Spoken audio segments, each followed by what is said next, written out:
afternoon. We usually do these meetings in the morning. But thank you all for attending today, councillors, members of the public, officers. Thank you very much. Oh, and press today. And the leader of the council. I've just seen pop up on the screen. Thank you for attending. Okay, let's get started. Item number 1. Apologies for absence. No apologies received, Chair. I've had apologies from Councillor Atkinson, who's sadly suffered a bereavement and will be here today. Item number 2, minutes of the last meeting held on the 30th of October. Any comments, concerns? Excellent. I'd like to propose we accept these minutes. Seconder? Councillor Whitton? All in favour? That's unanimous. Chair, sorry, yeah. Can I abstain, please, because I wasn't here for them? Of course. Sorry, I didn't see that now. Item number 3, items requiring urgent attention. I haven't received any. Nope. Excellent. Swiftly on to item number 4, which is petitions, parking policy reviews. Who's presenting a report?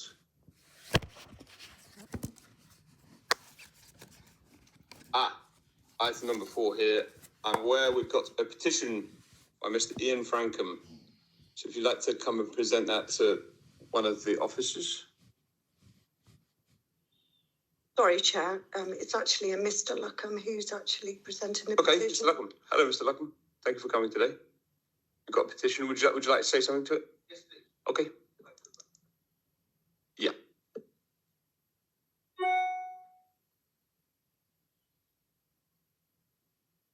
Firstly, thank you for the opportunity to present this petition to the members of HATOC and to say a few words.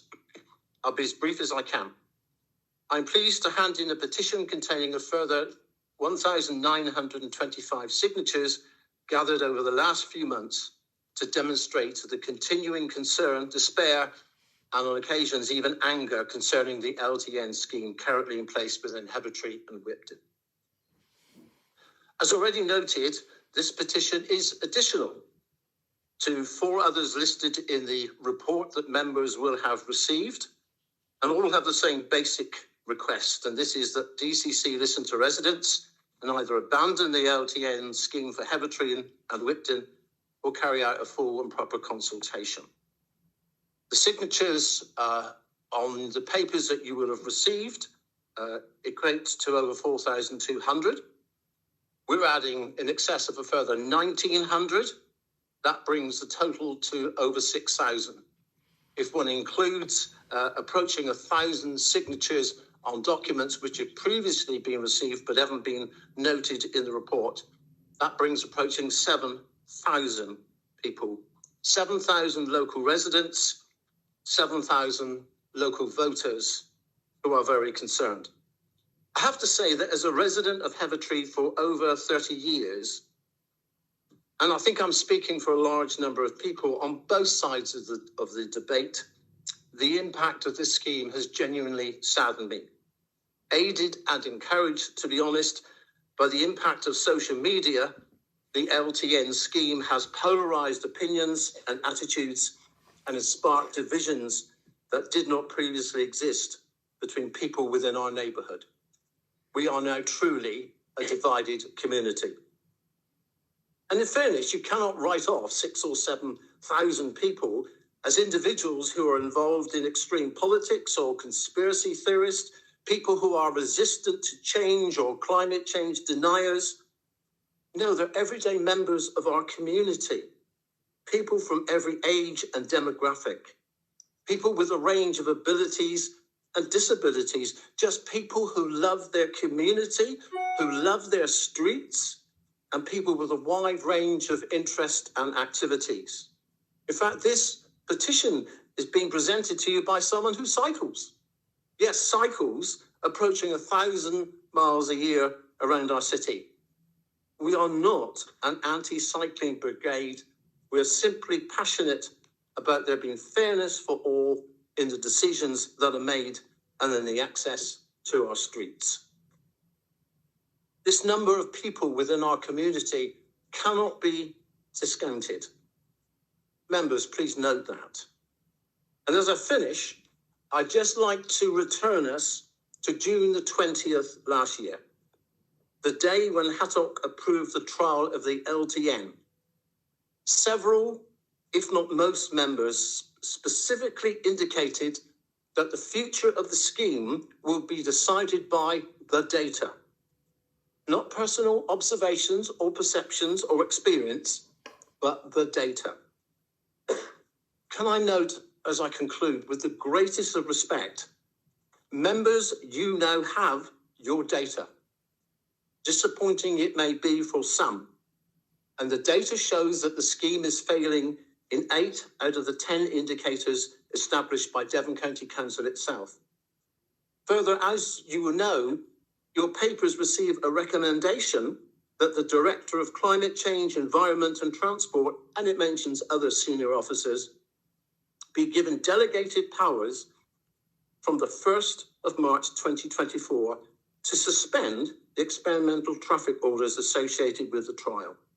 Later in the same document, it is noted that if the scheme does not improve by the end of February, it should be suspended. Why wait because it's failing? And so, as I present this petition, we wait with bated breath. 6,000 or 7,000 residents waiting to see this afternoon just how willing you are to fulfill those assurances given so readily in June of last year, that the data is all. Over 7,000 members of our community have voiced an opinion. The data has been collated. The recommendation has been given. What will your answer be? Thank you very much. Thank you, Mr. Luckman. If you'd like to come and, thank you. If you'd like to come and present your position to the front, I believe you have 14 days for a response. Thank you. I really appreciate you turning up. Okay, I'm not aware of any others. No parking policy reviews. Okay, item number 5. The Active Streets, Heavitree and Whipton trial scheme. So we have a report.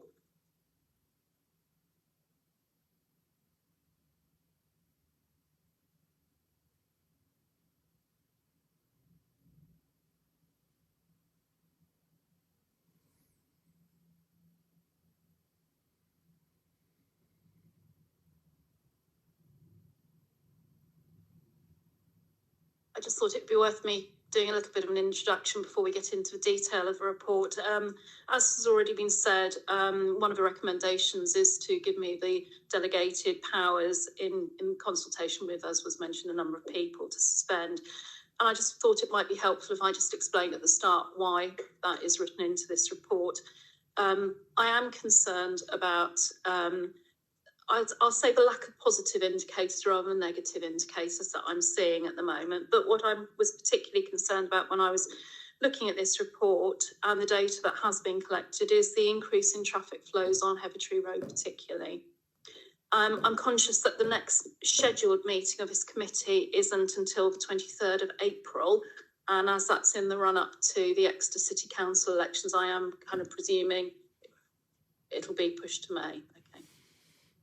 So that was really the reason behind the recommendation. Thanks for the explaining. I'm sure you'll stick around because I'm sure members of the committee have some questions to ask. Hannah?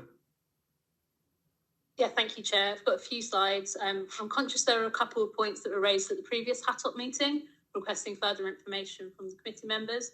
I'll provide a quick update on these before running through the measures of success. So it was asked whether the Active Streets trial was having a knock-on impact on other roads around Exeter. The map shown here picks up on automatic traffic counters on roads across the city, using the same data periods as for the boundary roads of the trial. In general, there are minimal changes. Sorry to interrupt you there. This doesn't appear in our report pack.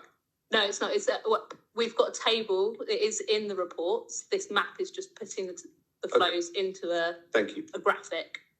So this is covered off in the report itself, but I'm conscious this was discussion with the members at the last meeting. So there were minimal changes in traffic flows on most of the other roads since the trial has been implemented.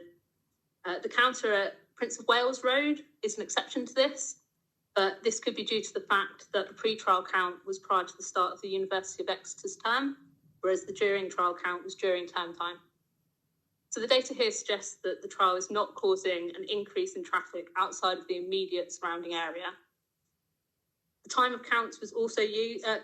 Time of counts that was used in the previous report was also raised at the previous HATOC meeting. So the report includes a section covering weekend traffic flows. Changes in traffic on Pinnow Road and Heavitree Road were similar to the weekday changes, but there was a smaller increase on Hillbarton Road. So that information is all in the report itself. So at the previous meeting, the impact of the trial on carers was also raised. Since then, officers have met with representatives from Devon carers affected by the trial. There were 7 unpaid carers in attendance at the meeting last week. It was useful to have this meeting to find out more about the experiences of carers now the scheme is approaching 6 months of implementation. Much of the feedback was aligned to messaging received through the public exhibitions and consultation responses. The overall feeling was strong dissatisfaction with the scheme, the way it was implemented, and the effect it has on those providing care and those being cared for. It was reported that journey delays as a result of the modal filters has had a significant detrimental impact on many people who are cared for and their caregivers.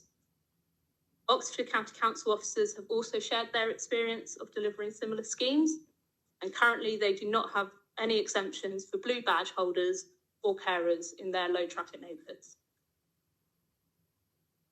So moving on to the measures of success.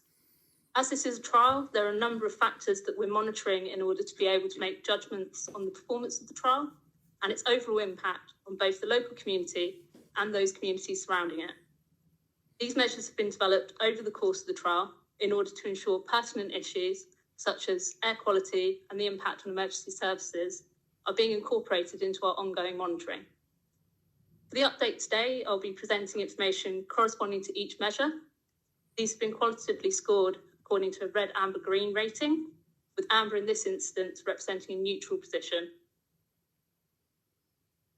Starting with the impact on traffic, both on residential streets within the trial area and on boundary roads. This considers the standard metric within the industry of 12 hours, 7 a.m. until 7 p.m, average weekday flows, and includes count sites, which are a mixture of manual counts undertaken on one day to provide a snapshot of what is happening, and permanent automatic traffic counter sites, which provide continuous counts of vehicular traffic. So in order to ensure the data is comparable across each site, the data included within the report is specific to those dates that manual counts were undertaken. Other data is available from the permanent sites for a much longer period, but this would be for a smaller group of sites. So you will note from the map shown here that there's been a reduction across most of the counts in the trial area. Sorry to interrupt you. Would you be able to move that mic closer to you? Yeah, Thank of course. Appreciate it. Thanks. Hope that's better. So you'll note from the map shown here that there's been a reduction across most of the count sites in the trial area. Every property remains accessible by car, though routes for access may be impacted, and therefore it is a real positive to see reductions in a spread of locations, though note some increases where sites are now on the route for accessing areas of the trial, such as North Street. However, there has been an observed increase in traffic on the boundary roads, with some significant changes in flow, the highest being an additional 2,200 vehicles on Honiton Road, east of Sweetbriar Lane, which equates to 11%. Traffic volumes do not necessarily provide a full picture of the impact on drivers. Vehicle speeds have therefore been considered, where data is available, to provide an insight into whether journey times have changed on the boundary roads since the installation of the trial. This data is only available at 2 count sites, which is Pinnow Road and Hillbarton Road. The data that is available demonstrates there's been a small decrease in vehicle speeds on Pinnow Road and Hillbarton Road of 1% and 4% respectively. This will result in slightly longer journey times for drivers when compared to 2022. Hillbarton Road is particularly impacted during the afternoon peak of 4 p.m. until 7 p.m, but speeds remain at a reasonable 25 miles an hour. So whilst these changes are not significant, it is expected that the Honiton Road corridor, where the largest absolute increases in traffic have been recorded, would be more significantly impacted. As a result, this has been scored as amber. In order to record pedestrian flow changes, sensors have been installed in 4 locations within the trial area. These record data continuously, and we can compare the data from the September 2022 manual count date with the September 2023 manual count date to maintain comparability with the rest of the data being presented. It's shown here that pedestrian flows have increased in the Ladysmith Road and Park Road area. However, decreases have been observed in the Hamlin Lane and Roseland Crescent area. Hamlin Lane has seen only a minor decrease in absolute terms, but Roseland Crescent has decreased by 90. So while some of this could be attributable to changes in routes taken by pedestrians as a result of the trial, the mixed picture presented in this data has resulted in an amber rating at present. Now, the map shown here illustrates the changes in cycling flows across the trial area and on the boundary roads, showing widespread increases, and as a result, this measure of success is considered to be green. There are 2 exceptions at the southern point of Poleslow Road and the western end of Heavitree Road, but again, these could be attributable to route changes as a result of the trial. The biggest increases in cycling in absolute terms were recorded on Pinhoe Road and Sweetbriar Lane. Other sites have also seen more than 100% increase, including Vaughan Road, Whipton Barton Road and East Wamford Hill. It's also noted that this is, in some instances, from a low starting point. Exeter City Council have secured DEFRA funding to install new real-time air quality sensors along the Heavitree Road corridor. And we worked with the team at Exeter City Council to install additional sensors funded by Devon County Council along the boundary roads of the Active Streets trial. We're really keen to understand how the trial could potentially be impacting air quality, particularly on the sensitive East Wamford Hill area. The sensors were installed in December and are currently undergoing an initial calibration period. It's expected that this data will be available for a future HATOC meeting. Currently, the highest levels of pollution and only site in Exeter, which exceeds the national air quality objective for NO2, is East Wamford Hill. The traffic data shows an increase of approximately 1,000 vehicles per day on this corridor, which could increase road emissions on this route. However, outputs from the air quality sensors are needed to take account of other sources of pollution and factors such as fleet composition, which could affect the roadside pollution concentrations. So this measure of success hasn't been assessed due to the lack of data available at present, although we know data is coming forward. The Devon County Council officers are in regular liaison with the emergency services, and further engagement is planned during January and February. So whilst no adverse incidents have been reported as a result of the trial, we are mindful that, as the ambulance service noted, any fixed object on the highway creates an object of risk. This, combined with the data showing that traffic has increased on the boundary roads, and as a result, journey times are expected to have increased, it's considered that an amber rating demonstrates a balanced view on the feedback relating to emergency services. In order to assess the impact on bus services, data has been provided by Stagecoach for routes on the Pinhoe Road corridor, Heavitree Road corridor, and a control route on Cowley Bridge Road. The data used compares November 2022 with November 2023. The control route demonstrates that there would be an expected increase in the journey times irrespective of the trial. However, the inbound increases for both Pinhoe Road and Heavitree Road are above what might be expected, and the Heavitree Road outbound route is particularly impacted. So whilst these increases are small in terms of additional seconds, it should be noted that Pinhoe Road and Heavitree Road are significant bus corridors, carrying 300 and 800 buses per day respectively. As a result, these small increases in journey times will be affecting a significant amount of people who depend on the public transport system. You'll be aware that from November, the ETRO restrictions were amended to allow taxis through the bus gates, in order to improve access to the area and recognising the special value these trips have for many people in society. However, with the data shown earlier demonstrating increases in traffic on boundary roads and an expected increase in journey times, it is likely that there will still be some residual impacts on users of taxis and private hire vehicles, which could result in longer and more expensive journeys. And although it wouldn't be appropriate to share the outcomes of the statutory consultation whilst it is still live, the feedback received from the public is another factor that we can start to build a picture of at this time by other means. So the trial has generated a huge amount of public interest, with nearly 5,000 consultation responses received to date. And in addition to this, 65 freedom of information requests were received during 2023 relating to the scheme. And it was 5 petitions, totaling nearly 4,500 signatures. So drawing this information together provides the following overview of the measures of success to date, which is detailed in the report. Of the 10 metrics, only 2 are considered to be performing well, 1 is performing poorly, and 2 are awaiting further information. This has a potential impact on the expeditious, convenient, and safe movement of traffic, which is the duty of a local authority as per Section 122 of the Road Traffic Regulation Act 1984. And as a result, the update report brought to this committee today contains 3 recommendations. As well as noting the update, it is recommended that the measures of success are reviewed by the Director of Climate Change, Environment and Transport on or after the 29th of February 2024 to determine whether the trial has had an overall positive impact.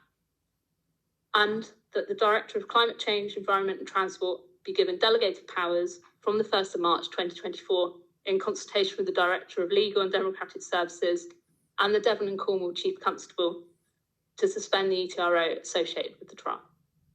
Thank you.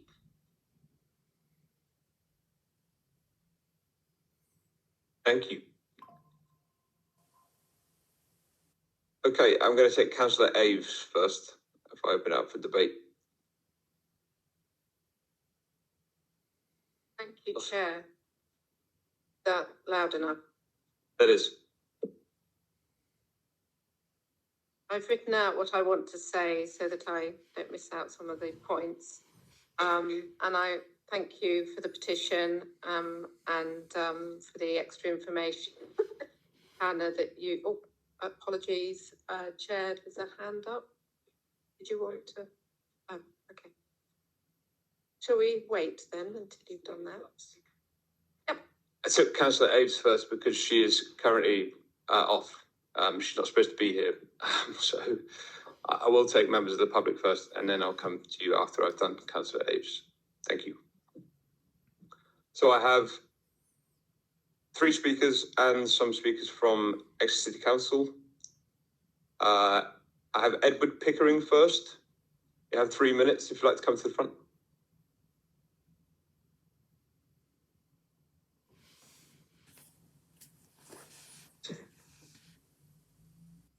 That wasn't deliberate.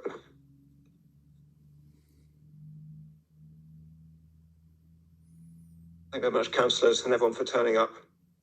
So, I was born in Heavitree Hospital. I grew up in Heavitree. I went to Whipton School. My children went to Ladysmith School, and I now live just outside the active streets trial area, but run or cycle through it most days. I'm a motorist, a cyclist, and a pedestrian, and I fully support the trial. The trial is being presented as a radical intervention, but I don't think it is. It's a small first step. Cars have been prioritised for decades, while this is one step in a better direction. As policymakers, you know that prioritising cars is inefficient. Traffic congestion costs the UK £8 billion a year, physical inactivity £7.4 billion a year, car pollution £6 billion a year. Meanwhile, the DFT says that every pound invested in active travel brings a benefit of £5 to £6. Being active significantly reduces our risk of diabetes, heart disease, depression, and all-cause mortality. The Exeter Transport Strategy has a goal of 50% of trips within the city to be taken on foot or by bike, and DCC has a target of achieving net zero by 2050, and that's going to involve a drastic reduction in car journeys. This happens in 2 concurrent ways: individual behavioural changes and policy. But numbers don't tell the full story. Go and walk around the neighbourhood. It's pleasant, quiet and safe. And that's what a residential neighbourhood should be. More kids at Ladysmith are using active travel, and the question is not, should we stop Ladysmith School from enjoying these benefits, but how can we get every school child in Exeter to enjoy these benefits? It's a basic right, and it outweighs the privilege of driving, and don't forget, no privilege has been lost in the course of this trial. You can drive to every point in the AST that you could before. Kids can't vote, but they bear the biggest impact of the car-centric policies we've imposed on them. This is from a 14-year-old at a local secondary. The Active Streets trial has made my journey to school safer. There's less traffic to bully us out of the way. And it's not just kids. So there's representation of the disabled community against the trial. But I've been approached by members of the disabled community who feel that their support of it is not being heard. Sonia Jenkins of Hamlin Lane. I'm severely sight impaired. The safer streets have given me far more confidence in walking around the local community. James Diamond. I live with type 1 diabetes, osteoporosis, and seizures. I'll restart your time. If we can have quiet in the audience for when the public is speaking. Thank you very much. James has type 1 diabetes, osteoporosis, and seizures. He says quiet streets and cycle paths give me the confidence to travel independently. They are life-changing. With every attempt to promote active travel, there is noisy opposition. LTNs have been a success story around the country in reducing overall traffic. But if you vote to effectively scrap this scheme, you are telling the citizens of Exeter that they can say goodbye to any meaningful action on easing the traffic jams that blight our city and improving our wellness, efficiency, air quality, noise levels and safety. Councillors of the committee continue this trial, which is demonstrably working, and expand its benefits to the rest of Exeter. You're in politics to move our city forward, not take it back. Thank you very much for your 3 minutes. And for attending today. It's much appreciated. Thank you. To the committee. I know the committee would have heard what you said. Sue Simmons we have next. If you'd like to come up to the front.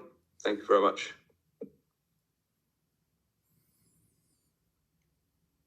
Good afternoon, Chair. I am speaking on behalf of a lady who can't be here, but reasons will be clear in my speech. Okay. I am angry. I'm angry with the way in which this LTN trial has been imposed on us, without proper consultation and consent. I'm angry that this committee and the wider council is not representing me as a citizen of the city of Exeter. I am a full-time, unpaid carer for my husband, who has Alzheimer's disease. I cannot safely leave him on his own for more than an hour, so I have to carefully plan trips to the supermarket, pharmacy, doctors and dentists, and other necessary journeys around the city. Since the imposition of the LTN, these journeys take longer. They are more stressful and they leave me less time to achieve what I need to do. I'm not alone in this. We are all time poor. Paid carers have to travel between clients as quickly as possible. Delivery drivers on low wages need to take the shortest routes to complete their rounds. Royal Mail have to deliver post. Trades need to be access properties, suppliers, and supply in a timely fashion. Children have to get to school and parents have to get to work on time. All this has been made considerably more difficult by arbitrarily blocking off roads. It has not solved a problem, it has just created more problems elsewhere. The council seems to have lost sight of the definition of democracy. Abraham Lincoln defined it as the government of the people, by the people, for the people. We are the people, and we should have the power to govern ourselves through our elected representatives. We have not voted for our representatives to dictate to us, influenced by a minority lobby group. I admit we have been asleep at the wheel until now. We allowed other roads to be blocked off one by one, but the trials of this LTN has woken us up. It has adversely affected the majority of those living within the LTN boundary, as well as those commuting into the city from outside. It's pushed more vehicles onto already busy roads, increasing journey times and pollutions at all times, bringing traffic to a standstill. To us citizens, it seems the council is hell-bent on making our city inaccessible to us. As well as being angry, I'm also disappointed and disillusioned. Is it any wonder that the turnout of local elections is low? What evidence do we have that anyone we elect is actually listening to us? When the LTN is next discussed at a committee or whole council meeting, will our genuine concerns be heard and understood? Or will our elected representatives retreat behind their data and spreadsheets and ignore the evidence impacted on the lives of those affected by their decision? A backtrack to allow taxis to use the imposed bus gates is not enough to restore our confidence, especially as that decision has led to the trial period restarting and being extended. It would be lovely to live in a utopia world of quiet roads and adequate local services, but that is not our reality. The reality is that vast majorities of us cannot cycle or walk to the shops or to work for many reasons. And crucially, we do not have a public transport system that is fit for purpose to enable us to leave our cars at home.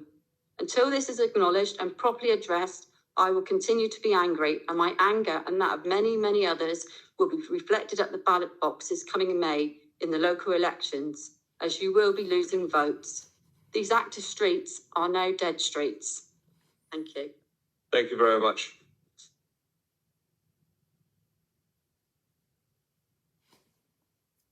Thank you. We have a last member of the public to speak. I just wanted to note that normally in these meetings, members of the public can speak to traffic regulation orders. There isn't a function for members of the public to be able to speak on items like this, but I've used my discretion as chair to allow people to speak today because I think it's really important the committee gets to hear your voices. Last member to speak is Tegan Creed. Good afternoon. We can hear you, yeah. Good afternoon. I'm speaking on behalf of the disabled, vulnerable and elderly residents of Whipton, Heavitree and beyond who are still being discriminated against by the LTN roadblocks. New people are still reaching out to me to speak on their behalf, including a gentleman who is suffering with severe blood cancer and unable to walk, cycle and wheel. He actually lives along Vaughan Road and also has lots of video evidence of emergency vehicles coming to the end of the road and having to turn around and go back. Somebody might want that at some point. The roads are getting clogged up with people being forced to park there as their own routes have been blocked off. We are still waiting for all your evidence of how well this is working, how much better so many people's lives are, how much less cars there are on roads that are being blocked. My husband and I regularly walk and wheel from Whipton to Watford Hospital. We've been doing this for years, so please don't take credit for it. However, we are shocked at how few people are out and about. No extra cyclists, runners, walkers, wheelers, no children playing in the streets. Even over Christmas, when all kids used to be out playing on their new bikes. Nothing. You haven't provided a safer, cleaner, quieter way of life for anyone that didn't already have access to all vehicle-prohibited space on their doorsteps beforehand. What you have done is worsen the lives of so many that are forced to inhale the filthy air from traffic you have forced onto our roads. You still have not come up with any factual evidence that the whole area is better off with the roadblocks. You have not produced any evidence of any of your base figures of everything measured before the implementation, as in air quality along the entire routes involved, pollution levels, reliability and suitability of public transport. I have noticed there is still no wheelchair access to Poslow Bridge or a direct bus from Whipton Village to Watford Hospital. All of these things should have been worked on before you even considered the implementation of the LTNs. And don't even get me started on the continued state of the pathways and drop curbs in the area. What about the contingency plans for things like floods and essential works that bring the roads that you have sent the traffic to a standstill, which is currently going on in Whipton Village? And don't forget all the increased air pollution during these times. As many of you already know, I have a rare and serious lung disease. I'm also part of a worldwide survey where they're monitoring lung diseases and how they're affected by air quality. One of my monthly tasks is to send my peak flow readings along with the air quality reading for my city or town at the same time. Imagine my surprise, considering everything that's going on here, when I discovered Exeter doesn't have any kind of air quality monitoring station. The people at the head of research team in Holland were also shocked and may actually come looking for answers. I'm not sure who to send them to. I think we can all agree your intentions may have been good, but the evidence clearly shows they are not working, they are not needed, and most certainly not helping. So therefore, they need to be removed permanently. Thank you. Thank you. Thank you very much. Thank you for coming today, and I know the committee would have heard what you said. We now have a statutory ability for Exeter councillors to attend and speak on whatever they like. So you all have 5 minutes. I will start with Anne Jobson. Thank you. A copy of the draft report as to the results of the survey undertaken by the Exeter Conservative Group has been circulated to the HATOC members. 6,500 were hand-delivered with an online option. To date, 1,548 replies have been received, a response rate of 23.82%. This survey gave an opportunity for people to provide their lived experience. 53.3% did not believe there had been a consultation in 2020 and 2021. First consultation being during lockdown with only 577 responses. The second consultation attracting around 1,400 responses to the 4 options forward. There was none of the above option, and none of the 4 options were close to having a majority in favour. Both consultations were largely online, with no advisory leaflet drop prior to either consultation taking place. When asked if the scheme introduced on 3rd of August is working, 85.49% said it was not, 10.16% saying it was, and 3.72% saying they did not know. The rejection of this scheme is not because residents and businesses do not see the need for traffic calming, but because it is damaging people's well-being, it is worsening emissions and pollution, it is damaging local trades and business. The age profile from the Office of National Statistics for the population of Heavitree indicates that 18.4% of the population is aged over 65, with 6.2% being over the age of 80. In the over 85 category in Heavitree is 1.2% above the national average.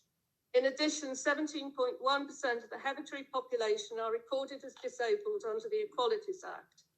It is therefore hardly surprising that over 55% felt that those needing home care, with 59% feeling that those requiring emergency services were less safe with the scheme. Not everyone in the scheme area can walk or cycle. They have an equal right to quiet enjoyment of their own lives. To date, their needs have been ignored, their health and well-being has been compromised, and many state feeling more anxious and isolated. So much for sticking to the well-being Exeter principles. The officer's report confirms what residents have always known. There are significant increases in traffic on the north-south corridor, increases of nearly 1,000 vehicles in the vicinity of East Wanford Hill, about 1,300 on Poleslow Road. And our survey shows that 81.18% believe that mileage has increased, 57.75% saying it has not reduced vehicle use. Thornpark Rise and Lower Hill Barton Road were not included in the officer's report, and residents there report increased traffic. Let's be clear, journeys are longer, journeys are slower, journeys are adding to traffic on already congested main routes, and there are increased emissions. Together with the increased cost of fuel, no one is driving if there is a realistic alternative. Within the scheme area, 36.1% of pedestrians feel less safe walking home after dark. This has made life difficult for shift workers, and it would appear some have resorted back to using their cars. Just 2 roads were in favour. Commons Road, 6 responses from 31 households with 5 in favour. 3rd Avenue, 4 in favour, 2 against, and the small section of Hamlin Lane in the Pennsylvania ward evenly split with 5 for and 5 against. This scheme has divided the community, a community that thrived with people who live local, shop local, and use local trades. The scheme has split Heavitree and Whipton in 2, and the saddest feature of the survey were the many responses that lacked empathy and showed no consideration for the needs of local people. One surprise in the report is that the increase in bus times is only flagged as amber. Please, committee, read Appendix C. Numerous responses about bus delays and the increase in journey times on the Pinho and Heavitree roads. I believe it should have been red flagged. Your officer's report is clear. Our manual survey backs up those recommendations. This scheme is not working.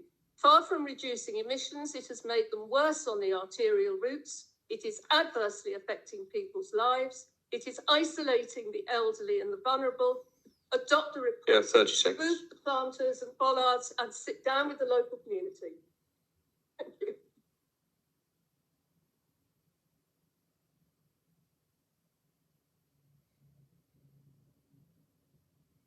Thank you, Councillor Jobson. Councillor Sheridan. Oh, you've got a mic there just in front of you. Please make sure you speak into the mic so everyone can hear outside. Lovely, thank you. Now that the committee's officer report has been published, it is clear that the committee must accept what its own officers have concluded. The LTNs aren't working. Nearly all of the audience here today and over 80% of the residents of Heavitree and Whipton knew this months ago, but of course they are guided by practical experience rather than a far-fetched ideology. So when they see much longer queues of traffic, more pollution, ambulances unable to get quickly to dangerously ill members of the community, they reach the conclusion, this isn't working. Whereas the committee thinks, so what if it isn't working in practice? It works really well in theory. Well, now this committee no longer has its officers to hide behind because those officers, after a meticulous investigation, have told it that the scheme isn't working. For as long as its officers didn't report, the committee could carry on convinced in its belief that the public were wrong, as usual, and that they were right. But now the officers have made their recommendation, and that must hold huge weight in any decision-making. The officers report that only 2 out of the 10 of the measures of success have been achieved. Only 2 out of 10. The 2 positives being that we have more cyclists and the revelatory news that blocked off roads have less traffic. Hardly a success story. And unfortunately for the committee, its officers have pointed out the annoying fact that it has to obey the law. That under Section 122 of the Road Traffic Regulation Act 1984, it has to secure the expeditious, convenient and safe movement of traffic. When in fact, by implementing the LTNs, it is doing precisely the opposite. It isn't expeditious, it's much slower. It isn't convenient, it's hugely inconvenient. And it isn't safe, it's positively unsafe, especially if you've just had a heart attack in Heavitree and would quite like an ambulance to turn up sometime soon. Remember, the report states that emergency services haven't really been affected. But if we dig a little deeper, we find this takes in no account of the fact that there is no reporting process for paramedics to senior management. Requests under the Freedom of Information Act were made to emergency services, and minutes from relevant meetings give no indication at all that they were broadly in favour. In fact, there have been 17 occasions recorded where ambulances have been delayed by the now cemented-in bollards. We need to hear from the crews to get a real idea of what they face. Not listening to their voice could lead to catastrophic consequences. So let us be done with this ridiculous scheme. I know the Greens want it to stay in place for the full 18 months, mindful of the French proverb that nothing lasts as long as the provisional. But for anybody with any sense, this trial must end now. The public is against it. The officers are against it. The data is against it. The science is against it. Buses and taxis are against it. Carers are against it. The emergency services are damaged by it and the police refuse to enforce it. Will this committee now act in the interests of all the residents that they have been elected to represent instead of pandering to a tiny minority? Indeed, women, who make up 51% of the population, report of dead streets in the scheme area where the women and girls say that they feel less safe at night and as the streets are deserted. The people have done everything that has been asked of them and everything within their power to say no to this scheme. They have signed petitions, peacefully protested, written articles, filled in questionnaires, turned up to every HATOC meeting and shared the heartfelt experiences of the misery LTNs have caused them. I asked the committee, what more do you want from us? Who else can we appeal to before you hear our voice? You ask for data, you have it. Moreover, if you do continue with the full 18 months, what exactly do you think will change? We know that the results will be much the same as they are now, and you will be needlessly extending the misery to save your pride. It's time to let common sense prevail, to listen to what the people actually want, and admit this ideological experiment has been a disaster. Thank you. Thank you.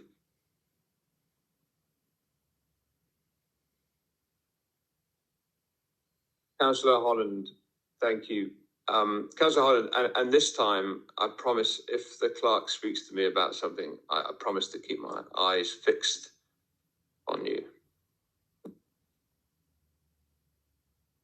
Thank you, Chair. Good afternoon. I warmly welcome the recommendations in the report by Devon County Council officers, which I feel vindicate most, if not all, of the submissions I have made to this committee over the last 3 or 4 years.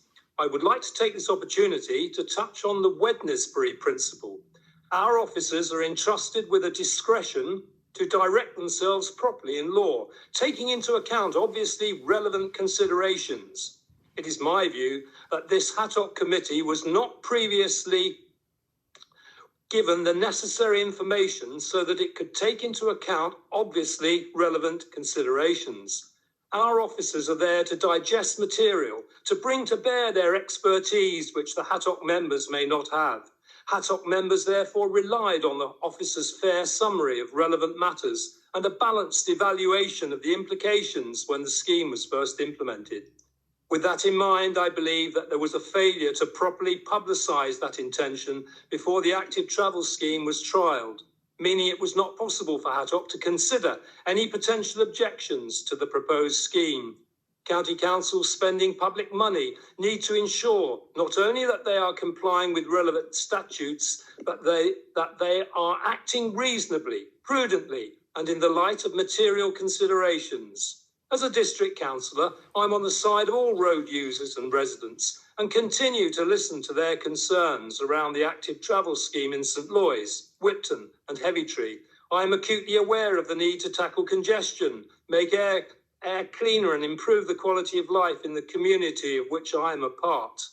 In respect to highways related matters, and as a district councillor, my overarching responsibility is for the safety and well-being of the travelling public, be they pedestrians, cyclists or motorists. As a district councillor, I believe that I have an important part to play in these arrangements. It would be a dereliction of my duty as an elected member not to do this. Equally, district councillors need to scrutinise decisions made by whichever council that impact on the communities they represent. District councillors are the touchstone and heartbeat of their communities and are well placed to know what happens in their ward. We sit on multiple community associations. We travel our wards daily and are aware of the issues that impact on our residents. There remains much confusion about the legality of signage at bus gates. Should they be red? Should they be blue? Should they be illuminated?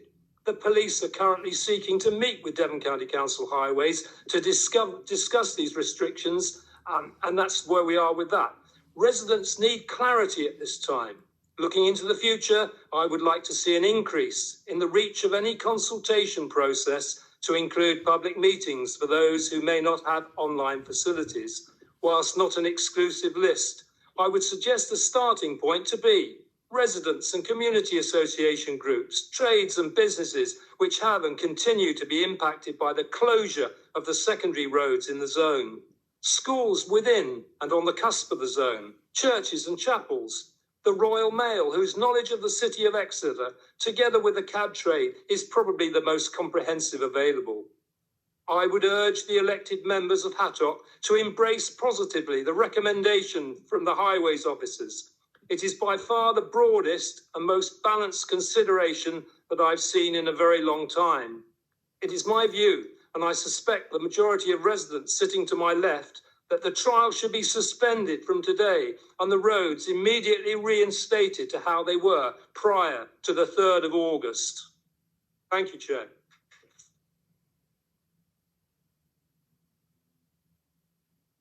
Thank you.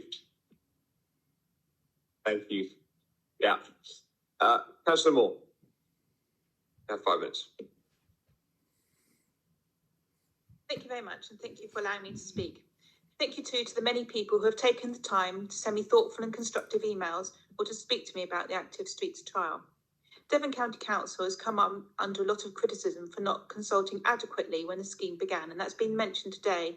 So the ongoing live consultation during this phase is welcome.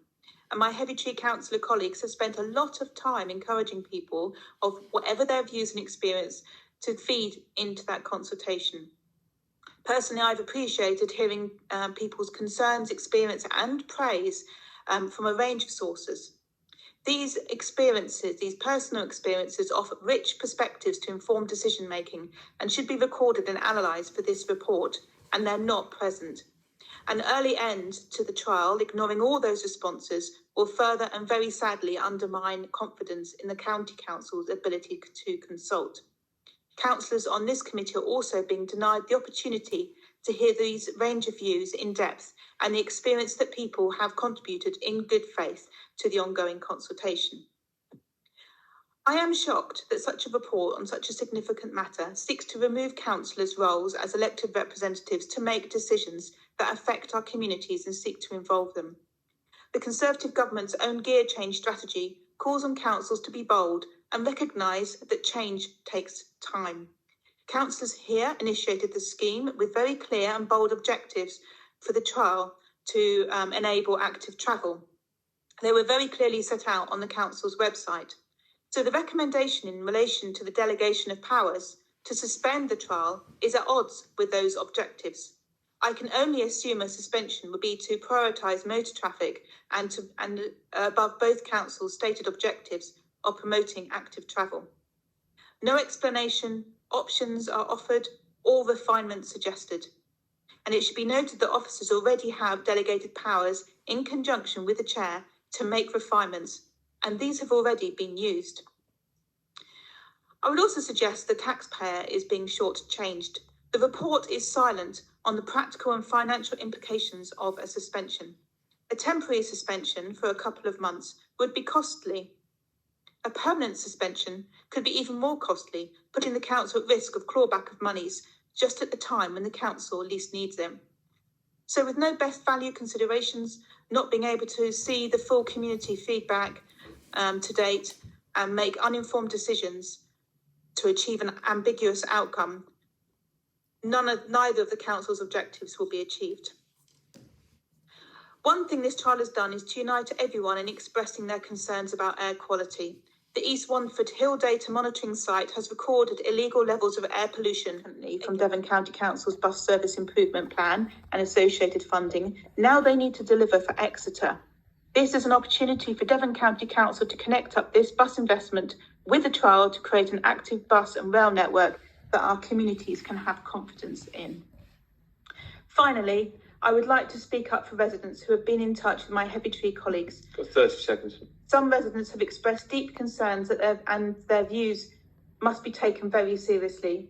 Unfortunately, my colleagues have also reported that some residents have felt intimidated by the nature of the campaign to simply stop the trial, which detracts from deep concerns. That is regrettable, as it seems to me that whatever the views, overwhelmingly people have responded in a constructive way. So I'd like to just read out a short letter which sums up many constructive and considered emails we have received. Slavy, that is time, Councillor Moore. Okay, then can I just finish one sentence? One sentence. So the letter, which many councils will have received, comes from a group of over 60 residents which live on one road in the centre of the trial, and they absolutely support the continuation of the trial. Thank you. Sorry, I've been very strict with time. We have a lot to get through today, and I'm sure lots of members want to make contributions, which is very important. I thank you very much to members of the public who attended today and spoke very passionately, and also to councillors for attending.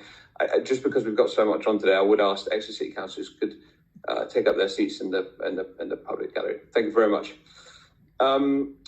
Okay, we move on now. I opened the debate. I took some names earlier, and I have Councillor Aves first. Thank you.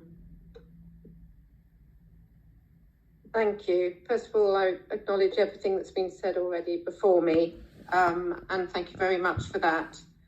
I'm actually going to read what I've written, which is as a response to the report that's in front of me, but I am taking in everything that everybody has said today. So thank you to you all. I am present today because I am so annoyed by these recommendations. I should be on sick leave at the moment for cancer treatment. How can you suggest taking away the decision-making ability from the Exeter elected members? I'm sorry, but I feel this is an appalling precedent to set. We are elected by the residents to make decisions. The trial was amended in November, and the consultation now runs until May. A decision should not be made in March. We need a more professional report coming to the future Exeter HATOC with recent data and decisions to be made after May, when the consultation has got that far. It needs to be after the consultation is fully analysed and the data properly reported on all aspects. We are still awaiting any air pollution data. We do need to come up with fairness in our decisions, and we do need to have the information in order to do that. If you stop this trial early, then you also stop the consultation early, and this will further anger those who want a proper consultation. And you will lose many of the positives made so far. The positives, we have heard about many negatives. The positives from this report for the trial to continue are already indicating that the trial is within budget. The taxi and the private hire operators have thanked us for the ETRO exemption to the bus gates. We listened to concerns from residents, and over this, it impacted the decision that we made to allow them to use the bus gates. When asked, the emergency services have stated the trial has not caused any adverse incidents. Reductions in traffic in the trial area and large increases in cycling overall.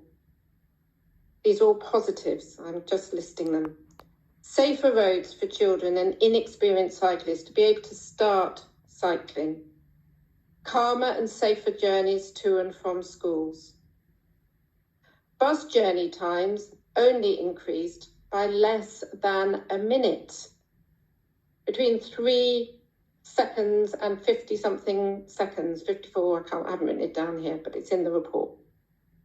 That's on par with the Cowley Bridge Road data, which is not in the trial area, which suggests that the slight increase is not due to the trial because of the same changes in bus times that are found elsewhere in the city. One of the principal aims was to increase cycling and walking. And although walking has not increased by a lot, cycling certainly has. But we haven't got far through the trial. The trial hasn't done the full 6 months and now continuing till May. And the data comes from September, October. That's less than 2 months after it started. How are we supposed to make decisions on data when we don't have it for what is happening currently? Residents know that they have 6 months to respond to statutory consultation, now extended to May the 8th, due to the changes which allow taxis and private hires through the bus gates. As the report does not include the day-to-day traffic flow variations on the roads, on all roads, due to train strikes, weather, roadworks and so forth, we don't have the right comparisons to know if the small changes reported are just due to the trial. Slight differences in data and travel times and numbers of vehicles do not look statistically significant, which means that we need more data. This suggests the trial may not be impacting them. A proper analysis needs to be done. The recommendation in this report undermine the trial within the data to support them. If you stop the trial early, my question is, will you have to pay back that 190,000 grant that was given to Devon County Council Highways for the active street trial? If you stop this trial early, then do you undermine the trial without knowing if it is going to work long term? We haven't had a spring or summer. Autumn and winter, people are more likely to use their cars. If you stop it early and let all the through traffic back, we will lose any of the positives already made.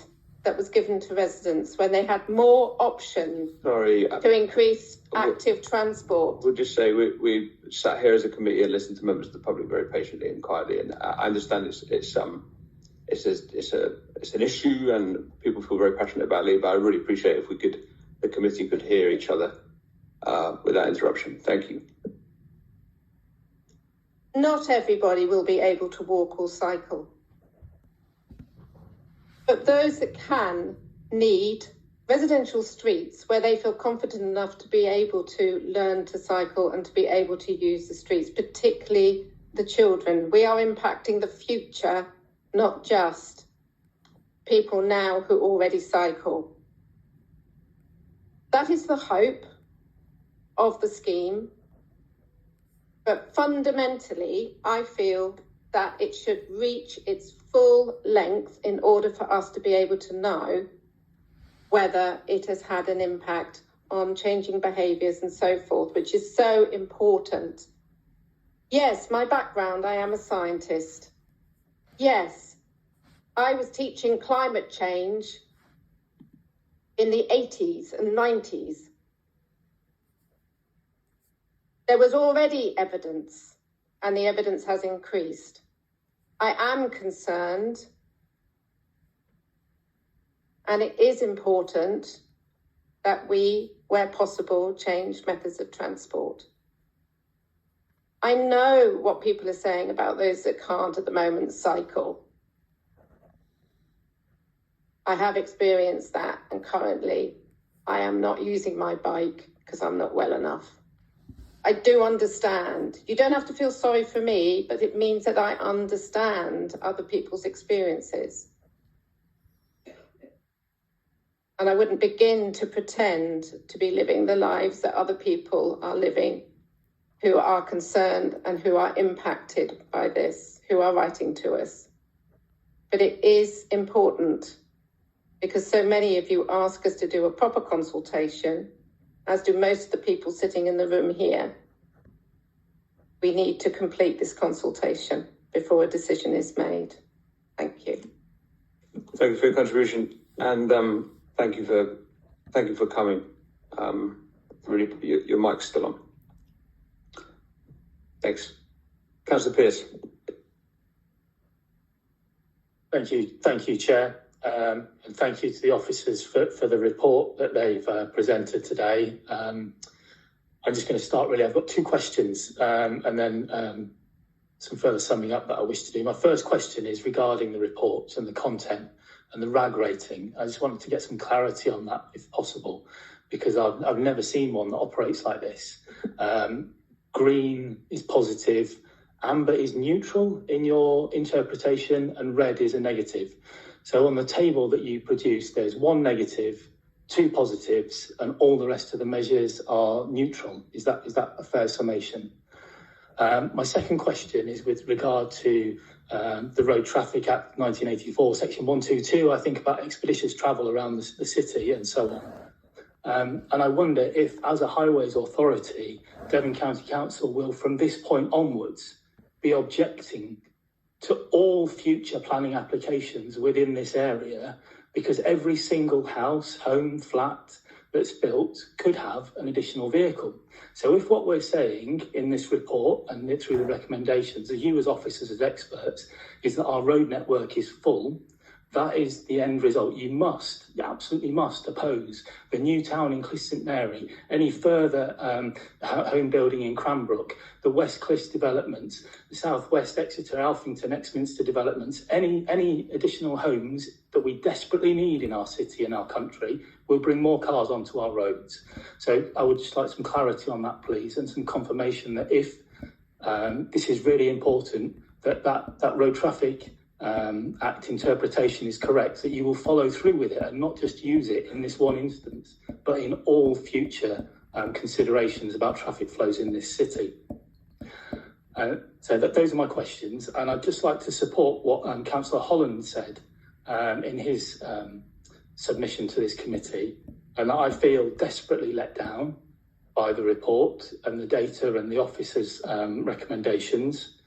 These are, I really didn't want to have to do this, but I think we have to really put some context to this because Councillor Holland was correct. We are not being well served as members. We are not being well served as citizens. We were presented initially with reports that reference Blockbuster and NatWest Bank. We're now being presented with reports of a single day as a traffic spot count rather than any trend data throughout the whole trial period, which would be a much fairer, much more statistically robust way of doing it. But what we've got is a spot count, and a spot count on a day when there'd been severe flooding a few days previously in the city. Quarry Lane was closed completely for flood repairs. So that was forcing additional traffic onto the corridor, highlighted as having an increase on this day. It was a day where there was a national rail strike going on. So any commuters from the east of our city who would have ordinarily have been using public transport were forced into their cars to drive into our city to cause congestion on our roads. Yet we're supposed to take this as a standard day. That's without even looking at the additional roadworks that were going on through by the Morrisons on Prince Charles Road, again, forcing other vehicles onto the Pinhoe Road corridor. It's just not robust. It's not an appropriate interpretation. Yes, absolutely, we need to see the data. Everybody's mentioned this, members of the public, members of this committee, multiple times, probably every time we've discussed this as an agenda item. But what we've got here in front of us today is not data, it's a spot count. And it's a spot count that shows yes, an increase, but not a significant increase compared to previously published data from spot count before the trial started. If somebody wanted to, they could have written this report using spot data to show that the arterial roads had seen a reduction in traffic if you were choosing a single day. Clearly, that's not the case. So what we need before we can make any decisions as a committee on this is a really robust and sensible and statistically clear reports that shows trends and mapping, not just spot counts. So I would hope that that will be forthcoming at the end of the trial process for consideration of this committee in the future, so that a proper decision can be made based on all the facts. And my final thing that I just wish to touch on before allowing others to contribute, because I'm sure every member probably wants to speak on this, is the democratic accountability. This is clearly a very emotive topic for many people. It's fantastic, actually, to see the number of people that have engaged in this process through the consultations, the statutory consultations, the informal ones, the emails, the phone calls, the stopping and having a conversation in the street, even those people who've chosen to be abusive, aggressive, intimidatory in their interactions with councillors and other members of the public. Actually, I think it's positive that they felt so fired up that they want to get involved.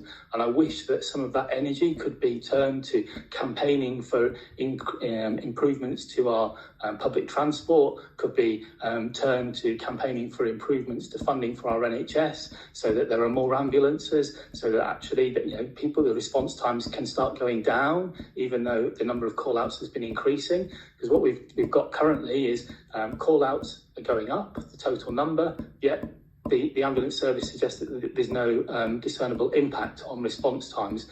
Freedom of information dumps from SWOS clearly shows that, and in fact shows that for some categories of call-outs there have been reductions in call-out times within the city. So that's what I hope, that some of that passion and endeavour that has come from all sides of our community can really be turned and channelled and focused into positive outcomes and improvements for everybody. So we need these decisions to be made by members rather than officers. I don't want to touch again on the reasons why I have my doubts about some of the information that's been delivered to us by officers, but as members, the responsibility falls to us. And therefore I will be against the recommendation, because it's just completely undemocratic to transfer that power to an unelected member. Thank you. Cheers. Thank you, Councillor Pearce. I wonder if Jeremy could pick up a few of those points. And then just on the specific topic of expeditious travel, I wonder if Meg or Maria, you have something to say on that, including Councillor Aves's question about funding. Thank you, Chair. I think we've got 3 points to respond back to Councillor Pearce on. First of all is the red, amber, green rating. Out of those 10 metrics, we had 2 metrics which at present have no data and haven't been assessed. We felt it was important to be able to differentiate between those measures and the ones which we feel are neutral, and that's why we've got that amber rating assigned to the neutral. So amber's neutral. Neutral, but we have evidence, so we've got something to form an opinion on. Most of those. If that's like, it wasn't keyed anywhere in the report. Normally a red, amber, green rating means amber's of concern. I think it does say it in the report. So there's 2 positives, 1 negative, and all the rest are not assessed or are negative.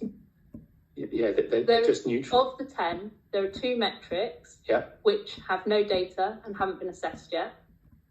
They're the ones that are white. There's two metrics that are green. There's 1 metric that's red. All the others we have some evidence for. Most of those show some positives and some negatives. So we've considered those to be a balancing factor of a neutral position and therefore the amber rating. So that's 2 positive, 1 negative, 8 neutral or unassessed. 8 neutral, well, 7 neutral 7. or unassessed. Thank you. Okay. Chair, would you like us to respond back to the other points that Councillor Pearce raised as well? With regards to the single day of data, we only have a limited number of sites which are automatic traffic counters. These are the sites which are permanently in situ and are collecting data continuously. We do have them, but there's not as many as the data sites that we've presented in the report, because those are the data sites which are being collected on this single day. In order to present the fullest picture possible to the committee, we have used the data from the manual traffic count dates. We do have the data from the automatic counters from the duration of the trial, and we have compared these with what the data we've shown in the report on the manual count date, and we are confident that it is a representative example of what is happening on the network. So we do have that data and we have done that sensitivity test.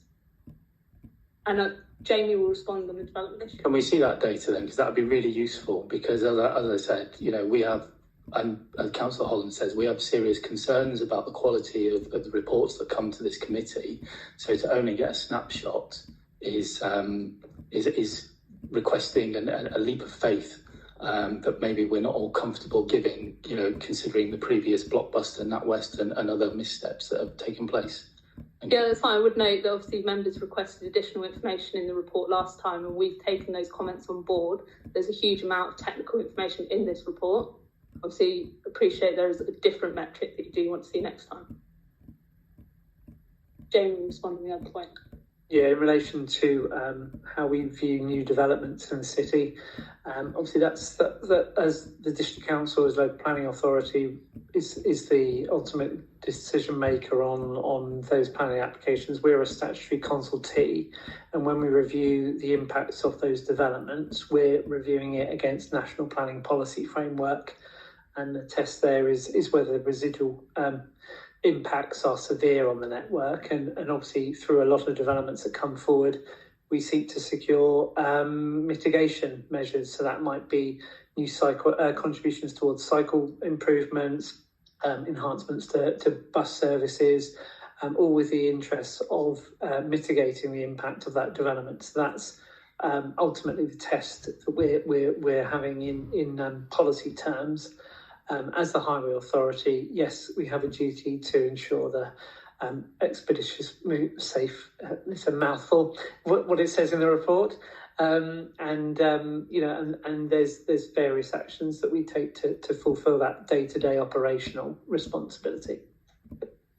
Thank you for clarifying that. So those interventions would be things like what is in the local cycle walking and infrastructure policy, which was recently adopted by the cabinet of this council, which suggests that there should be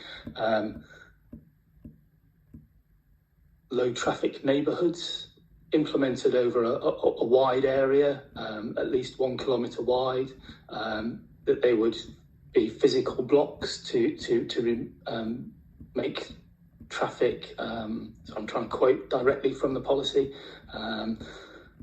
which we're talking here, livable neighbourhoods, 0.7 within the LC WIP, typically by installing physical measures which retain motor vehicle access to properties, including access for delivery vehicles and emergency services within an area, but prevent or strongly discourage motor traffic from driving through on their areas on their way to somewhere else. So that's the adopted policies of this county council. So is that the sort of interventions you're talking about? Because again, where I feel slightly I'm concerned about the appropriateness of delegating this to officers is that the democratically elected political leadership of this council very recently endorsed that as a policy. Then we're being asked as a committee to go against that by allowing unelected officers to change politically promoted and agreed policies. So that's what you're talking about, though, isn't it, in those interventions? Livable neighbourhoods, yeah? The adopted LC Whip has identified obviously a number of corridors across the city, because I think it's fair to say that, you know, we are fully committed to getting that to that 50% figure walking and cycling across the city, and we want to make that comprehensive, dense network and making it as easy for people to get to key destinations. So we've identified a series of corridors that's both cycling and walking routes. And then we touch on the low traffic neighbourhoods and livable neighbourhoods is referenced in the report. But the reason it has recently been endorsed, but that's very clear that if we are to consider those approaches, it needs to have local support and be consistent with the advice in the Plan for Drivers policy position, which is ultimately that, it needs to be supported locally and with support from the local represented HATOCs and or the appropriate committee. So I think it's in there as one of the potential list of interventions you could consider for the city. Councillor Bidder, I'm going to allow you to come back because I think we really needed to get some clarity at this point. Did you want to come back? Yeah, thank you. Just on that point about local consent. So during the consultation and the adoption of the LC Whip, local consent was referred to multiple times by yourself, I think, actually, by this committee's consent and the local members' consent. So I just want some clarity on that point. Or has that changed from the discussions we had before it was adopted by this committee and then by the Cabinet? Because those interpretations are really vital to ensure that everybody is fully cognizant of the policy position, the politically approved policy position of this Conservative-run county council.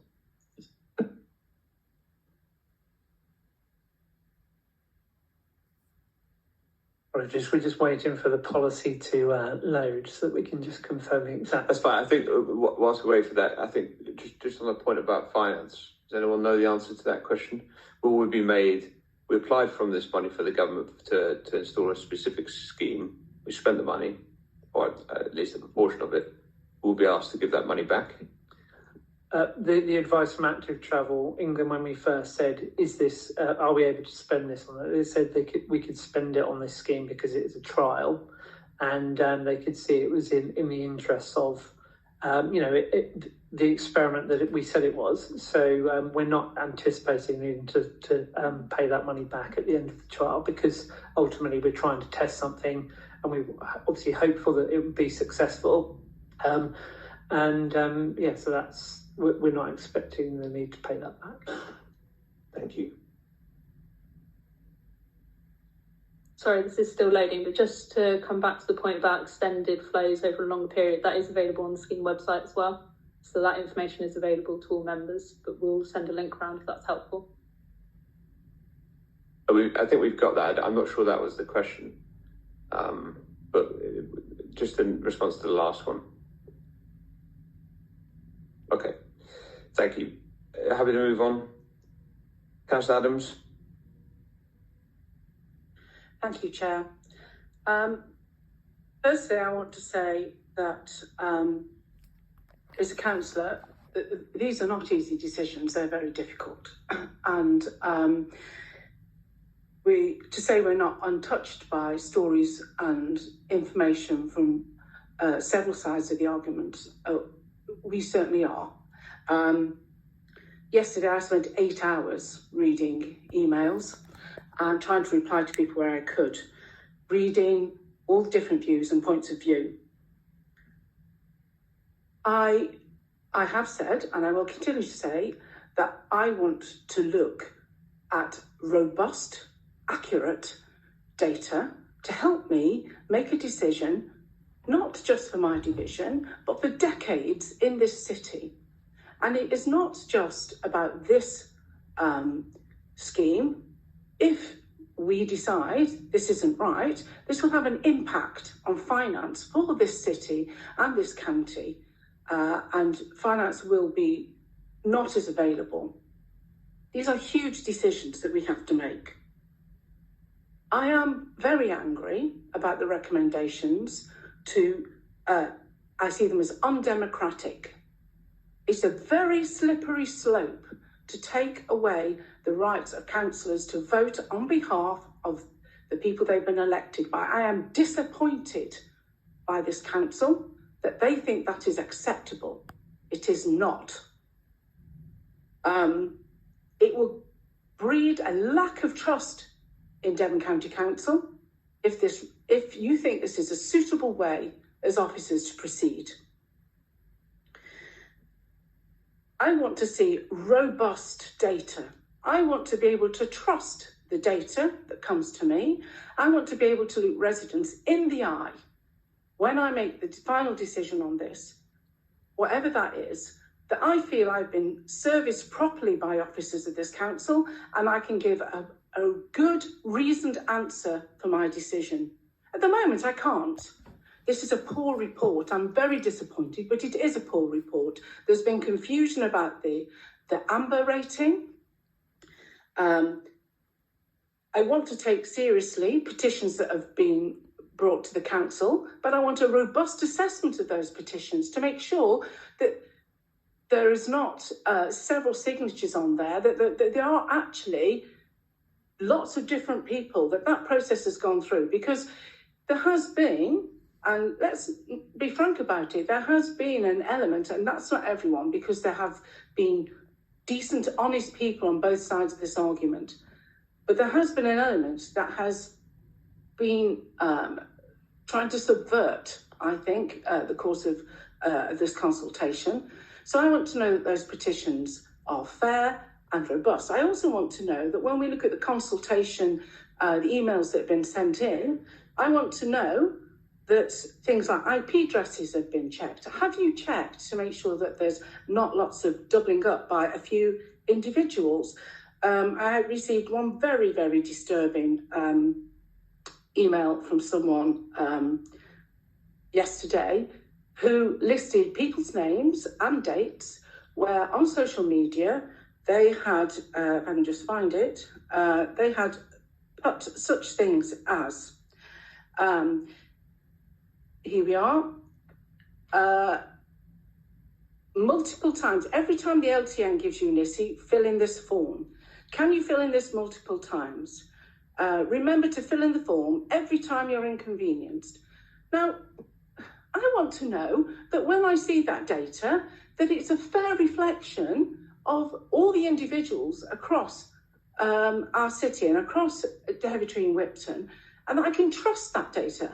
And at the moment, I'm not feeling I can trust the data. I want to know that that's going to happen. And there'll be a proper, robust approach to that.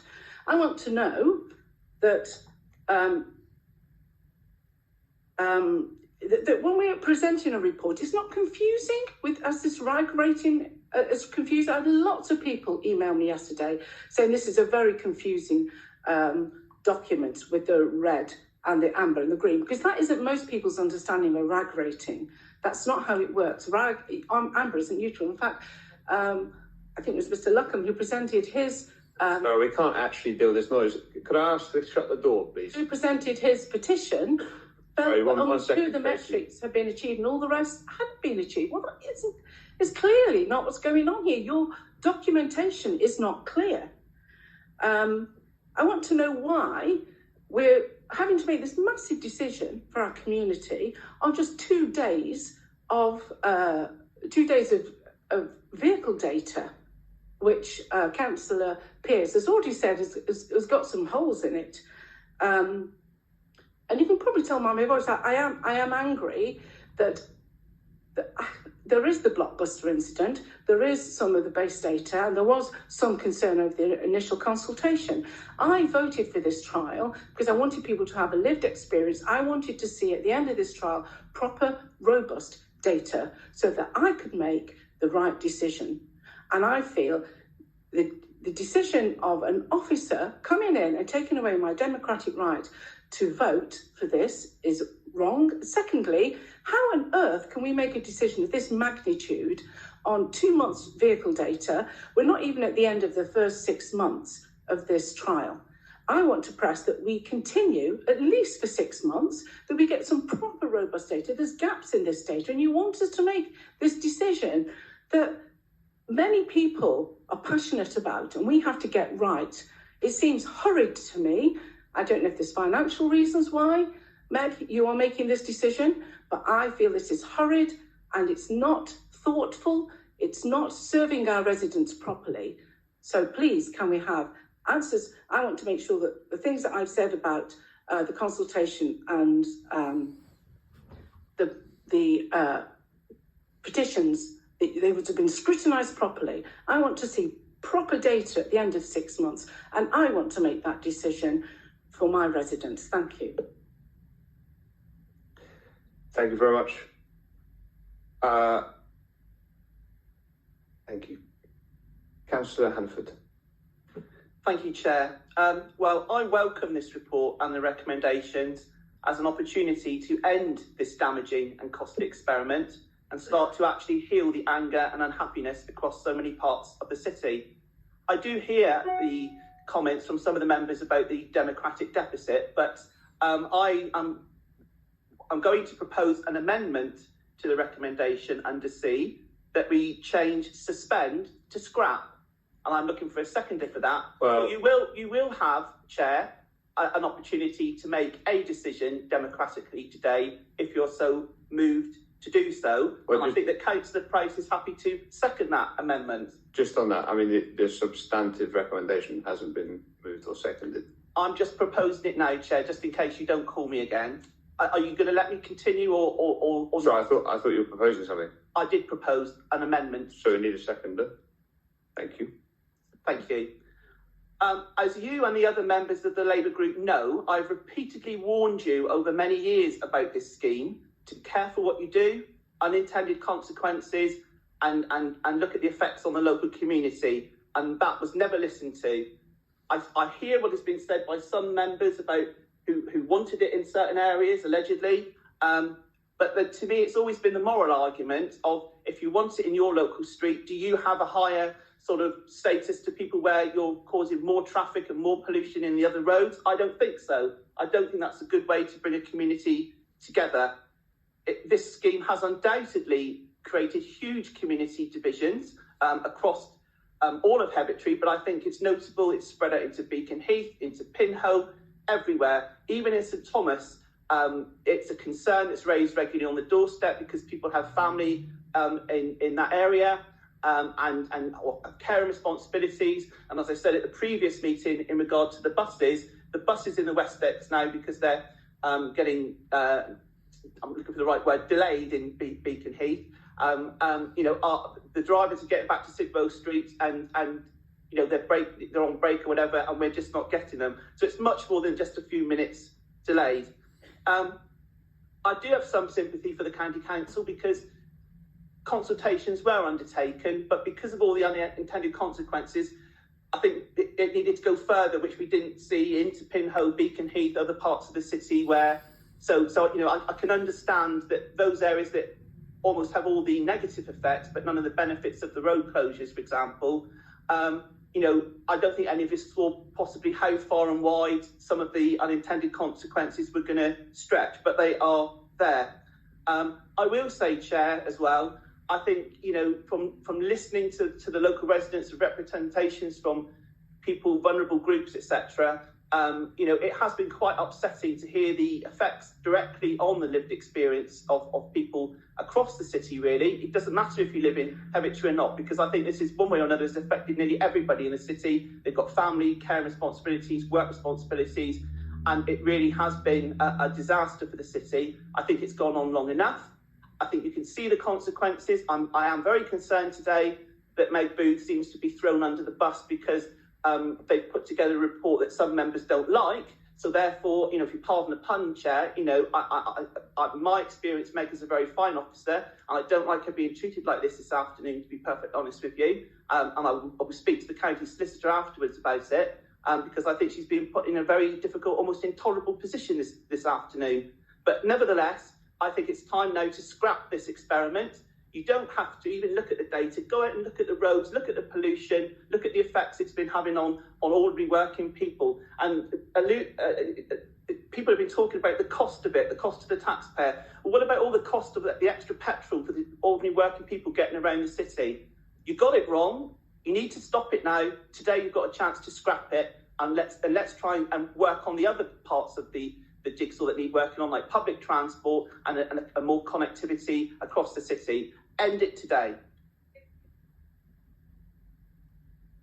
Thank you.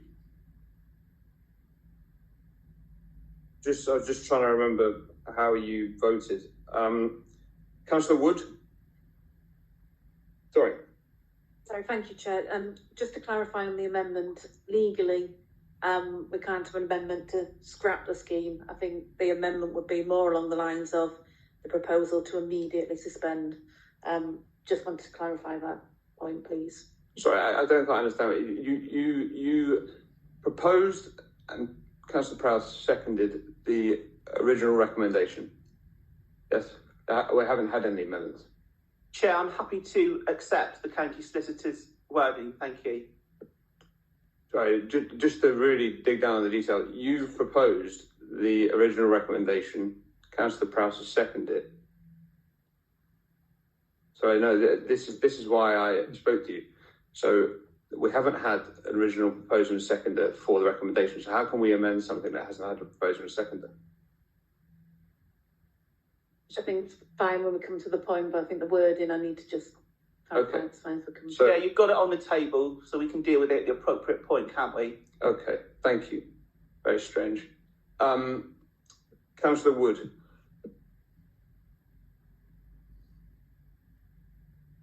Thank you, Chair. As elected members, we care about our communities and our city. This is horrible. This is a really difficult decision. It is not easy. It's just that I know we've been here for a little while. Alderman Foggin, see over there. Please, we just have the opportunity to listen to other members of the committee. Thank you, Chair. This is not easy, but it is our role. We stand forward to be elected, and we take on a huge responsibility. We do not do this lightly, and we get decisions like this where there is no way we can please everybody. This is one of the most divisive ones that I've had to face. It is one of the most emotive subjects I've had to face. But it is our role to make that decision. It should not be delegated to officers. I'm sorry, that's not correct. I don't agree with that. I also don't agree with a subject which is impacting on individuals' lives so deeply, both positively and negatively. I don't believe it should be a flipping political football. I'm fed up with the words Labour or Conservative sneaking into this. It was in the survey. It's mentioned at the end of the table. This shouldn't be a political football. But if we want to talk politics, it was a Conservative government that drove this forward. It's a Conservative council that signed off on this scheme. We, Labour, present at this table, working with our Conservative colleagues, signed off on this agreement ultimately. This is not something that Labour invented. Now, I'm fed up with this being used as political football, so I'm leaving it there. This is about people. It's not about parties. The fact is, on this, that we are only 6 months into an 18-month trial. And now we're being asked to make a significant decision which will impact on generations based on 2 months' data. I say 2 months' data, it's actually 2 days of data gathering. That's the core element of the data. So That's 6 months into an 18-month trial, a third of the way in, being asked to make a decision on 2 months' data. I don't know how any of you would feel about making significant decisions in your personal lives based on that level of data. But it is emotive, it is challenging period for all of us.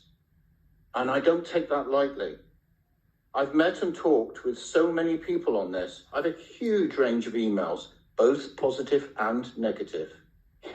I listen to people. There's so many experiences that I cannot help but be moved by them. So I'm saddened and disappointed in the quality of this report because of what it's trying to achieve. It's actually in the format of an update, and that's really useful. It's important for us to understand how this scheme is going as it develops. As an update, it's perfectly fine.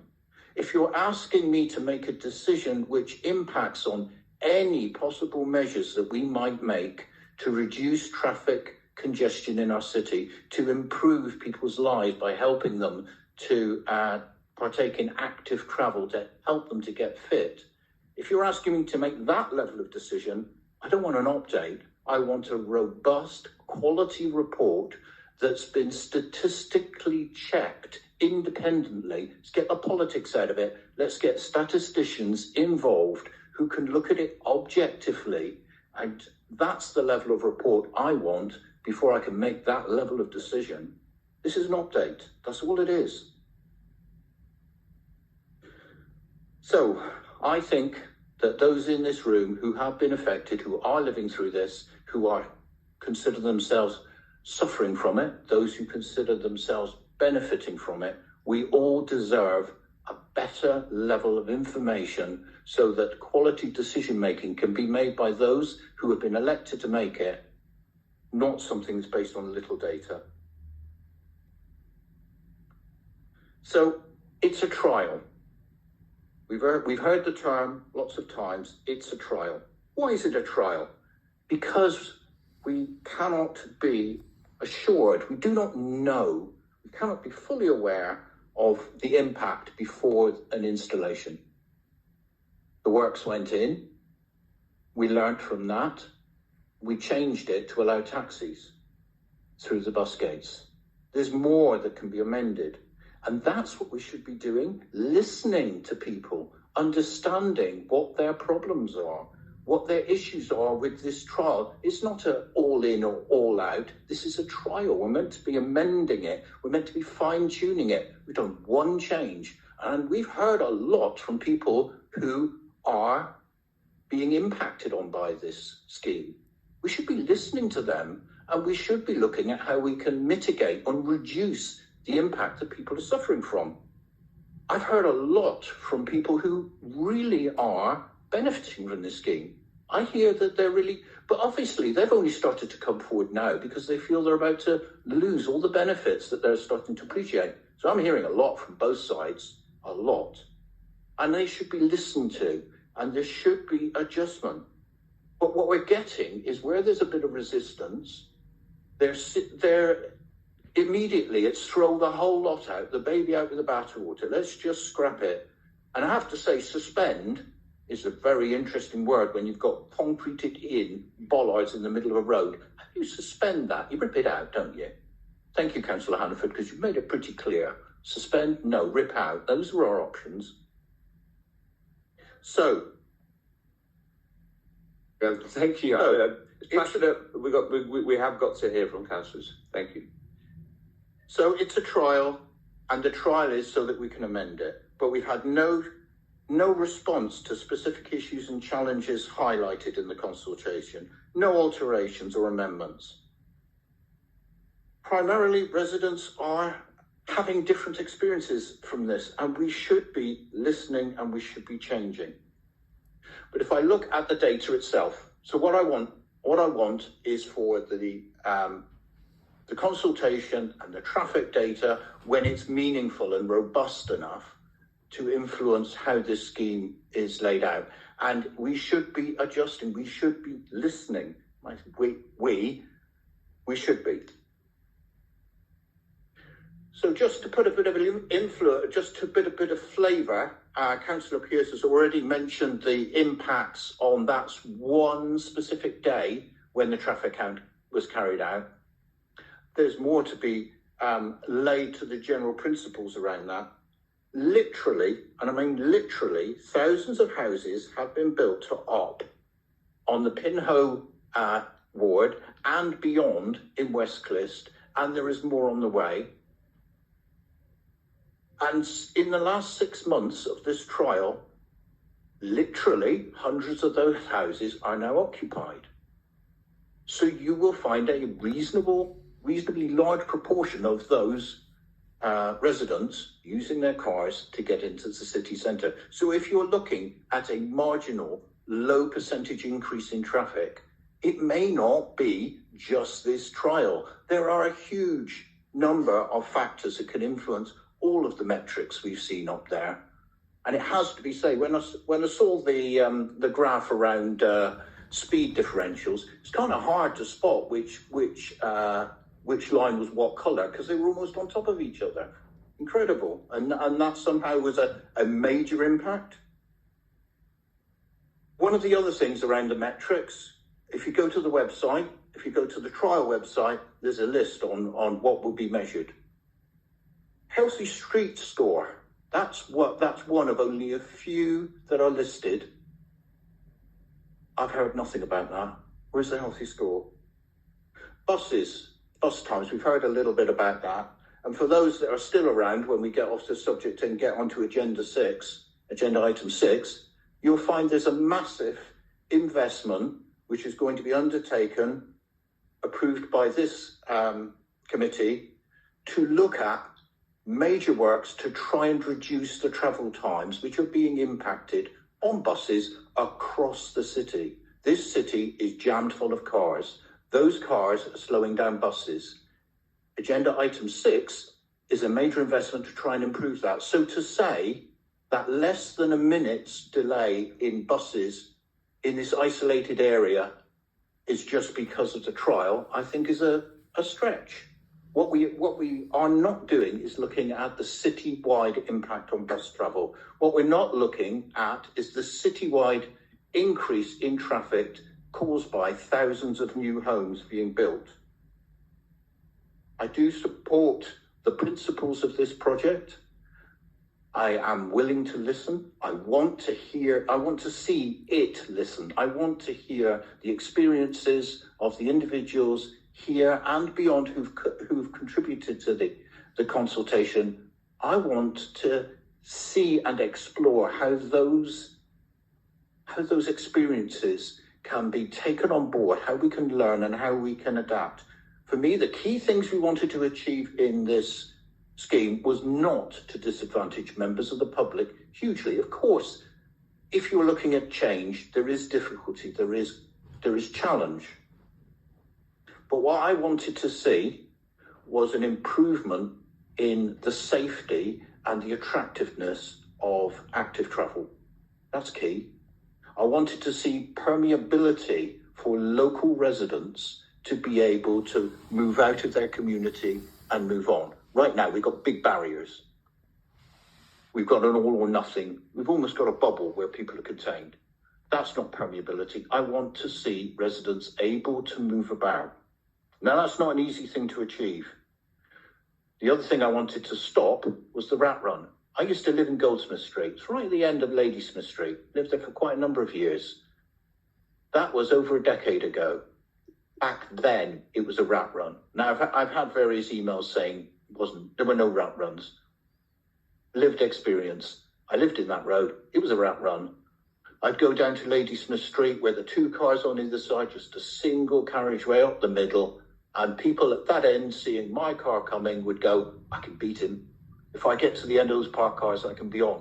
I won't have to give away to him 300 yards up the road. I used to live there. I've experienced it. It is a rat run. I want that stopped, but I don't want people, I don't want to impact unduly on local residents for a range of reasons I've heard. I want permeability. Now, that only happens when we listen to those affected and we try and develop as much as possible amendments and adjustments to the scheme. We've done one, we've let taxis out. We're not listening, and we should be listening. And it should be us as councillors making the decisions because you've elected us to do it. So I'm not at all happy with these recommendations. I want to see a scheme that listens, that adapts.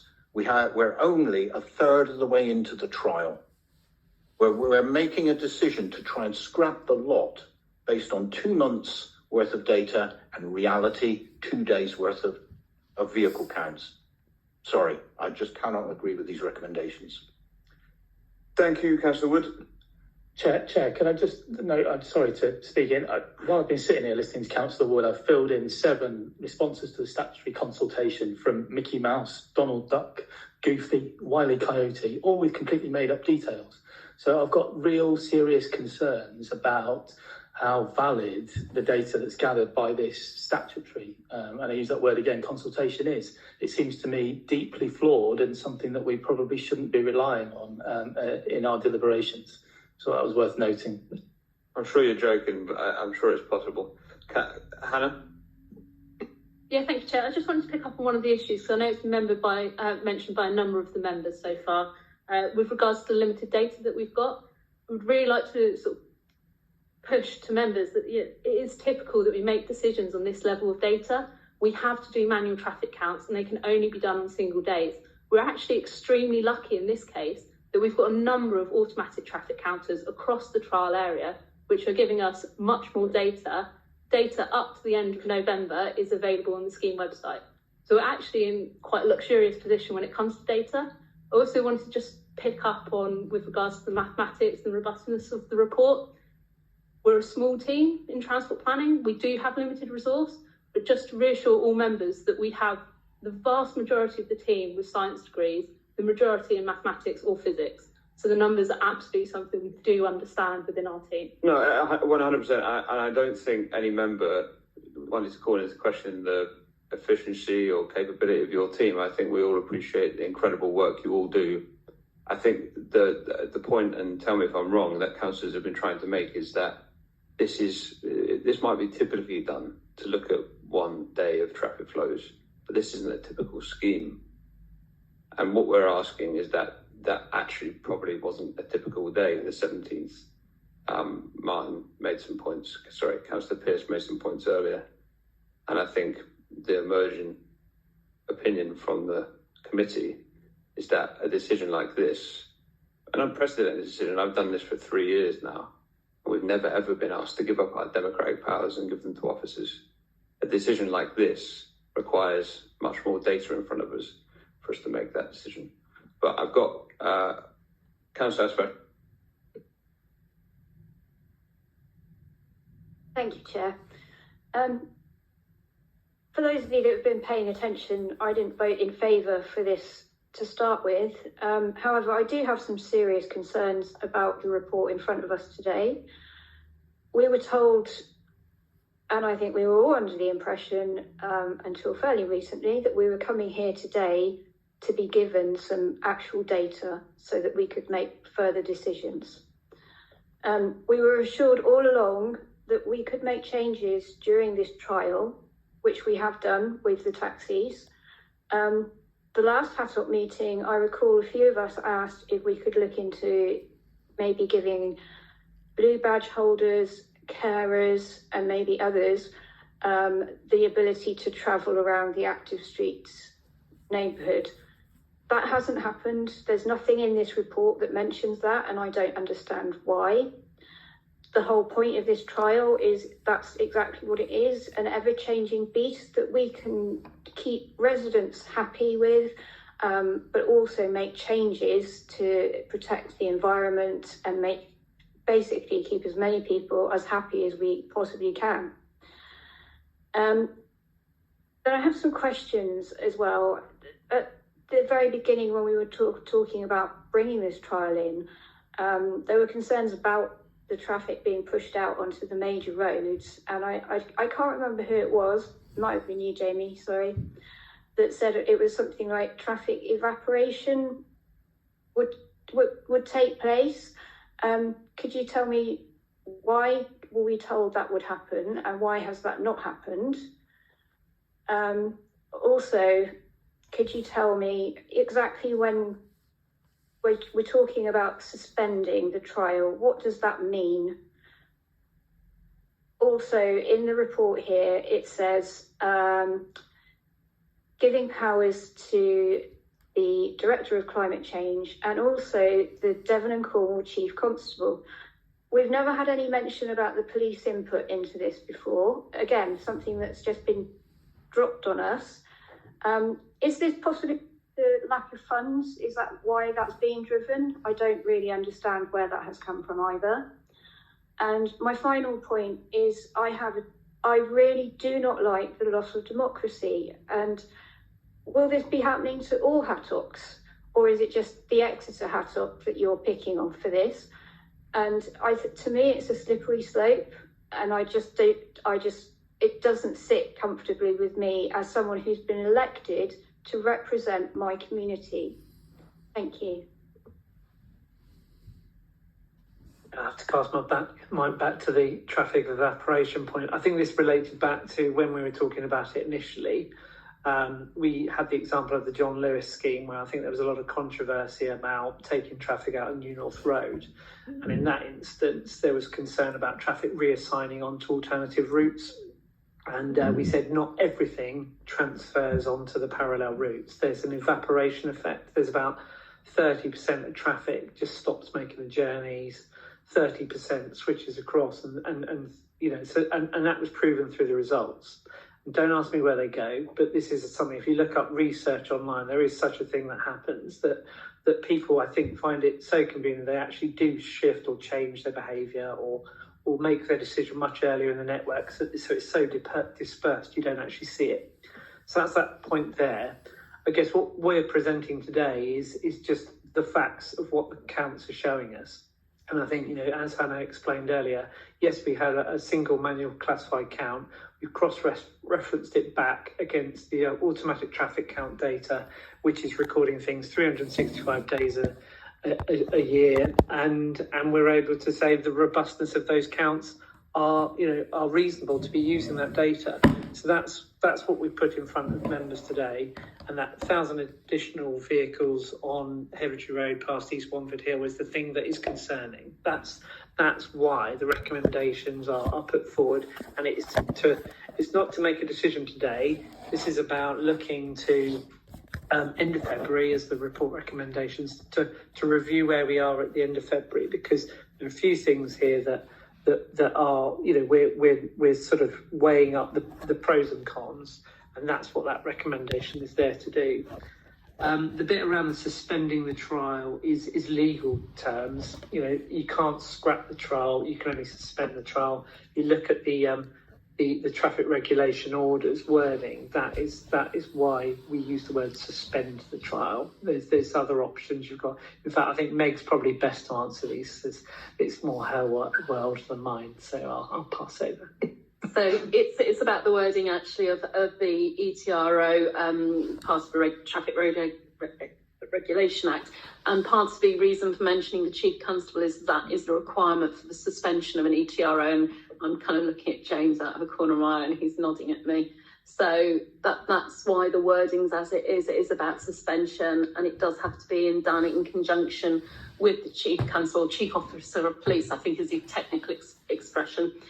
Equally, we are meant to follow the Secretary of State's direction, which is actually silent on this matter, so we would take it that we should advertise any suspension in the same manner as we advertised its introduction.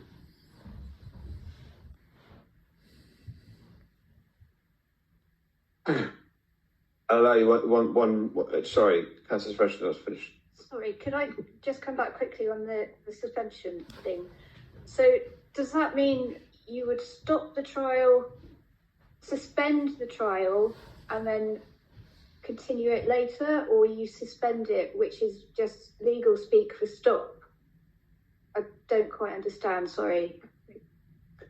I can come back on that one, Chair, just to clarify. Obviously, within the Road Traffic Regulation Act, we've got powers to make experimental traffic regulation orders, And within there, and obviously within the experimental traffic order itself, we have to put a clause in that gives the relevant officer, in this case the director, the powers to modify or suspend the order. And obviously suspend in that instance means that would sort of cancel and end the order. If it was modifying in terms of changing it or whatever, but suspend would be the ETO would end. That's not what we approved.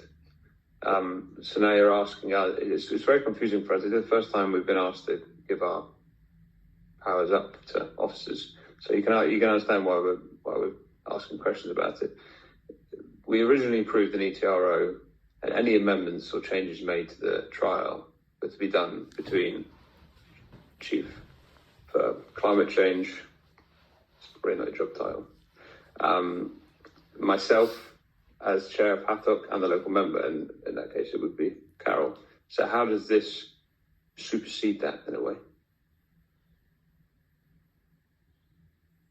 I say to clarify, Chair, obviously it's the powers delegated to the chief, to the director. I'm sure, I say Meg would like to, whether Meg would make that decision on her own or in consultation with the relevant members. I think I'll pass that perhaps over to Meg to answer. I've put in the recommendation the actual wording of the ETRO element of the traffic order, but saying that because of the issue this would be during a trial period, it was hence why I also included the Director of Legal and Democratic Services within that. But just to confirm, there's been a few things said. This isn't us saying we should stop it now. We're saying this is to review the data once we have some more data. But I think the question is, where's the voice of the elected members? Where is it? Councillor Sebastian. Thank you. And I just need to come back on one more point because you didn't answer the question when we were talking about amending it for blue badge holders, carers, etc. And we're not seeing any of that in here today. Thank you.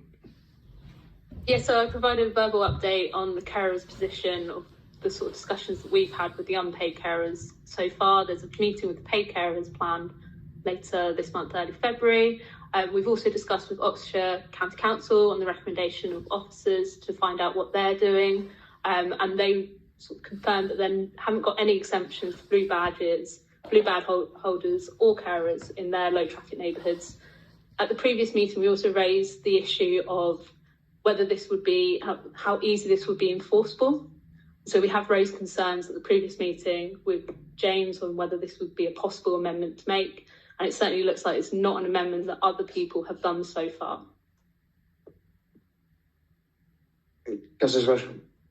Thank you. Just because somebody else hasn't done it before, that doesn't mean that we can't do that. And I think maybe why can't we be the first people to do that? Okay, that's probably not a question you can answer. Councillor Whitton. Thank you. It's just one question that hasn't been answered. Sorry. I did say Whitton, but if you because you've already spoken yet, but if you keep it brief, that'd be very helpful. It is brief. It's just a question I asked that hasn't been answered. In the website for the scheme, one of the few that were mentioned was Healthy Street Score, which isn't in what we're being reported on. And when I get the chance, I would also like to recommend an amendment. Healthy Street Score? Yes, the Healthy Street Score can be added back into the measures of success if that's preferred. It will obviously take some officer resource to go out and do the assessment of the Healthy Street Score. We are struggling with resource, but that is a measure of success that we can look to include if members would work on that.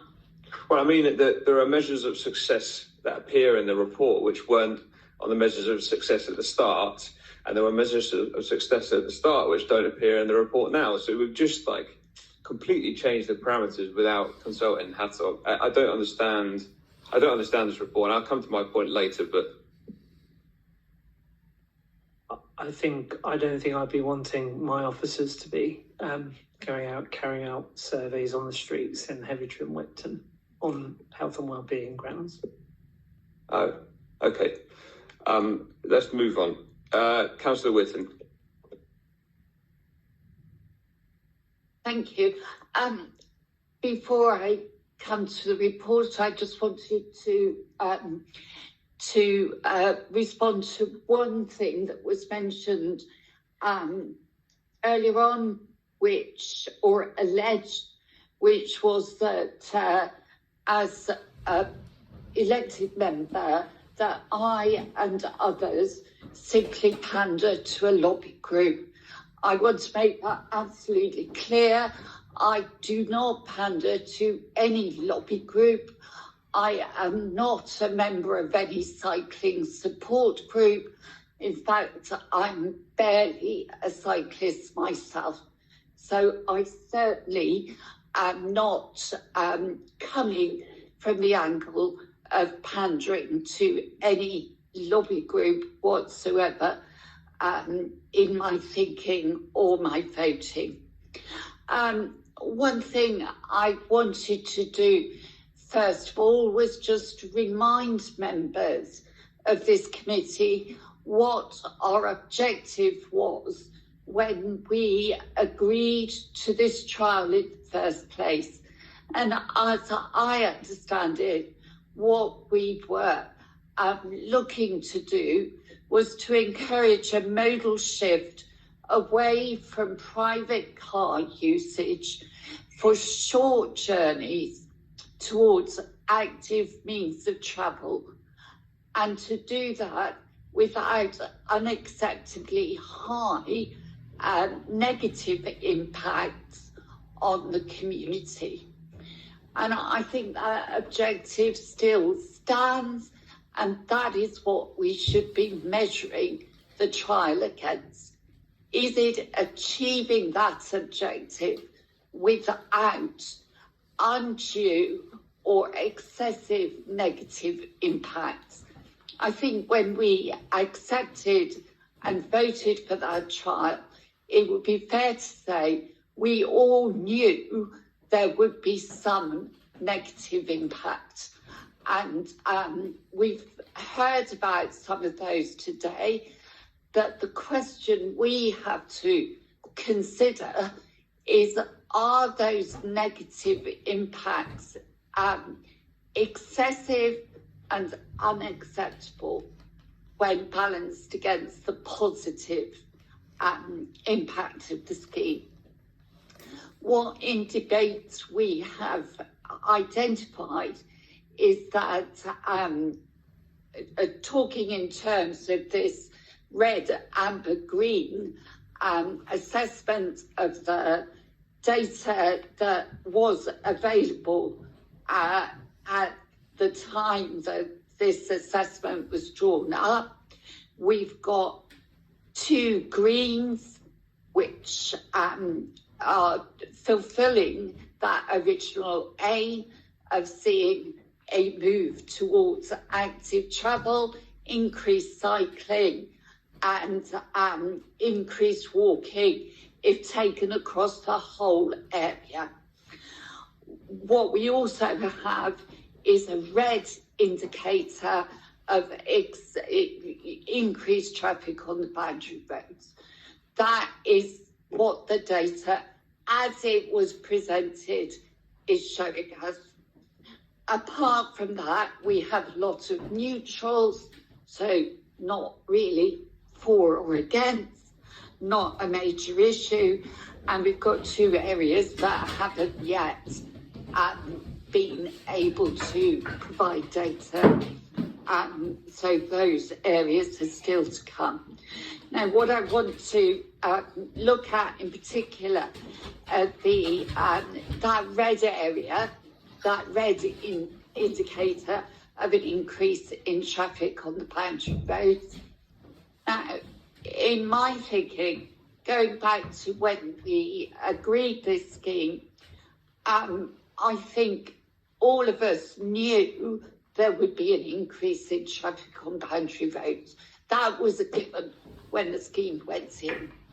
What we need to think about is that increase too great? Is it detrimental to the well-being of our city and the future running of our city? My personal interpretation is in agreement with what others have expressed, that the data, while showing there is an increase, the data was taken quite early on in October against previous data in September. That's not really enough. I want to see more. And I want to pick up the point that Councillor Asfadchin raised about traffic evaporation, because my understanding of these kind of schemes is that this is absolutely normal, that there is an increase on boundary roads. What you hope for in a successful scheme is that that increase begins to drop as change becomes embedded in people's behaviours. My take on this is that at the moment we're too early to see that drop off. If that drop off doesn't come, then yes, I am seriously concerned about that indicator. But I think we need to wait to see whether we achieve that drop off in the time to come and in future data. The other area that really concerns me is one of the ones that we don't yet have analysis for, and it's actually the consultation responses, because I am certainly not deaf to what what people are coming to this meeting and saying. And I don't think we should have closed ears to that. Absolutely not.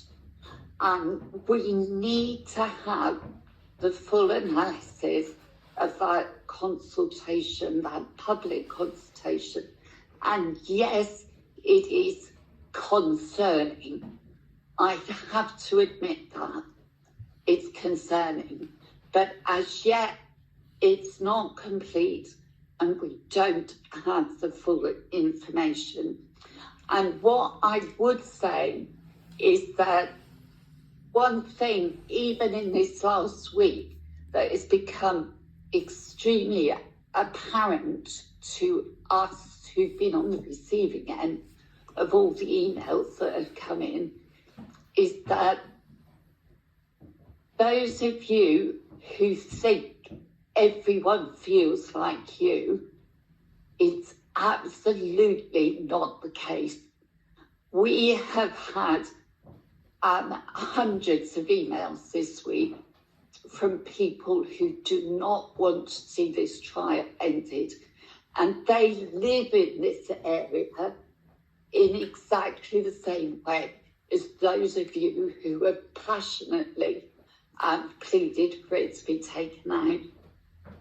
Let me just say, I have received email from 62 households in Sweetbriar Lane, from 24 households in Vaughan Road, from 22 households in Hamlin Lane.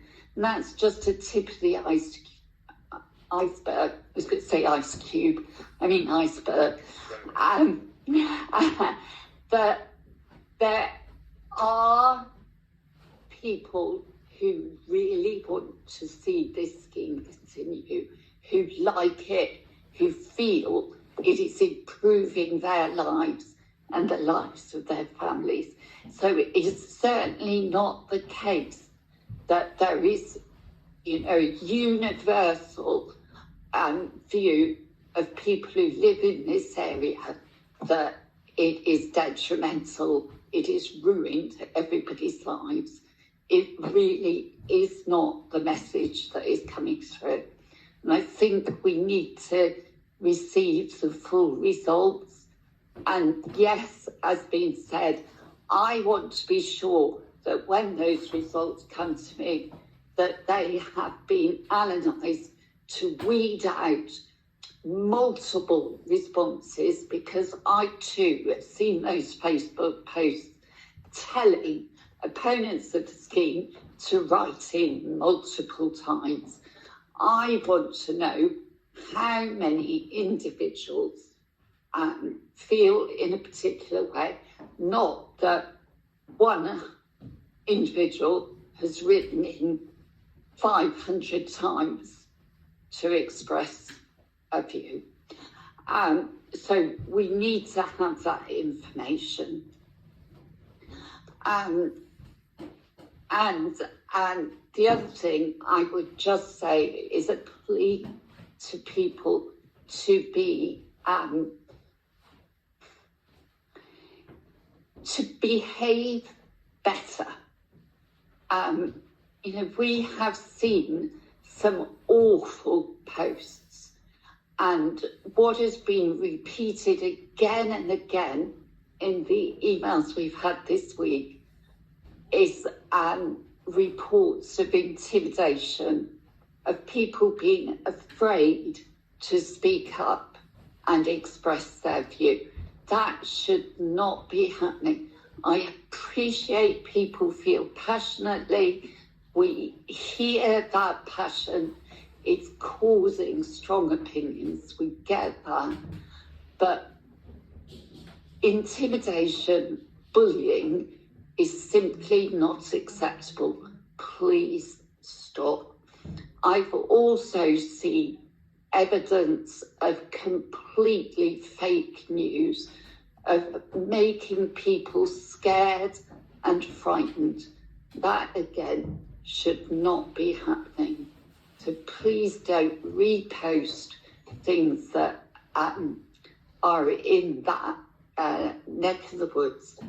But I don't know what amendment Councillor Woods was proposing to put forward, but I too would have one to suggest that we await further data and evidence before reaching a conclusion, particularly at those two areas that I've highlighted as being ones that we quite rightly should be concerned about. Thank you. Thanks, yeah, and very well spoken, Councillor Whitton. I'm sure we're all aware of elected members receiving death threats, property damaged, dog poo through doors, unacceptable. No matter where you are, we're members of communities who have been elected to do a job. I don't know why you're laughing, Councillor Hannaford. I don't want a response. Laughing at all, Councillor Barnes. I don't want a response. I think you need to look at yourself and your own behaviour. I must have mistaken then. Thank you. Yeah. Thank you.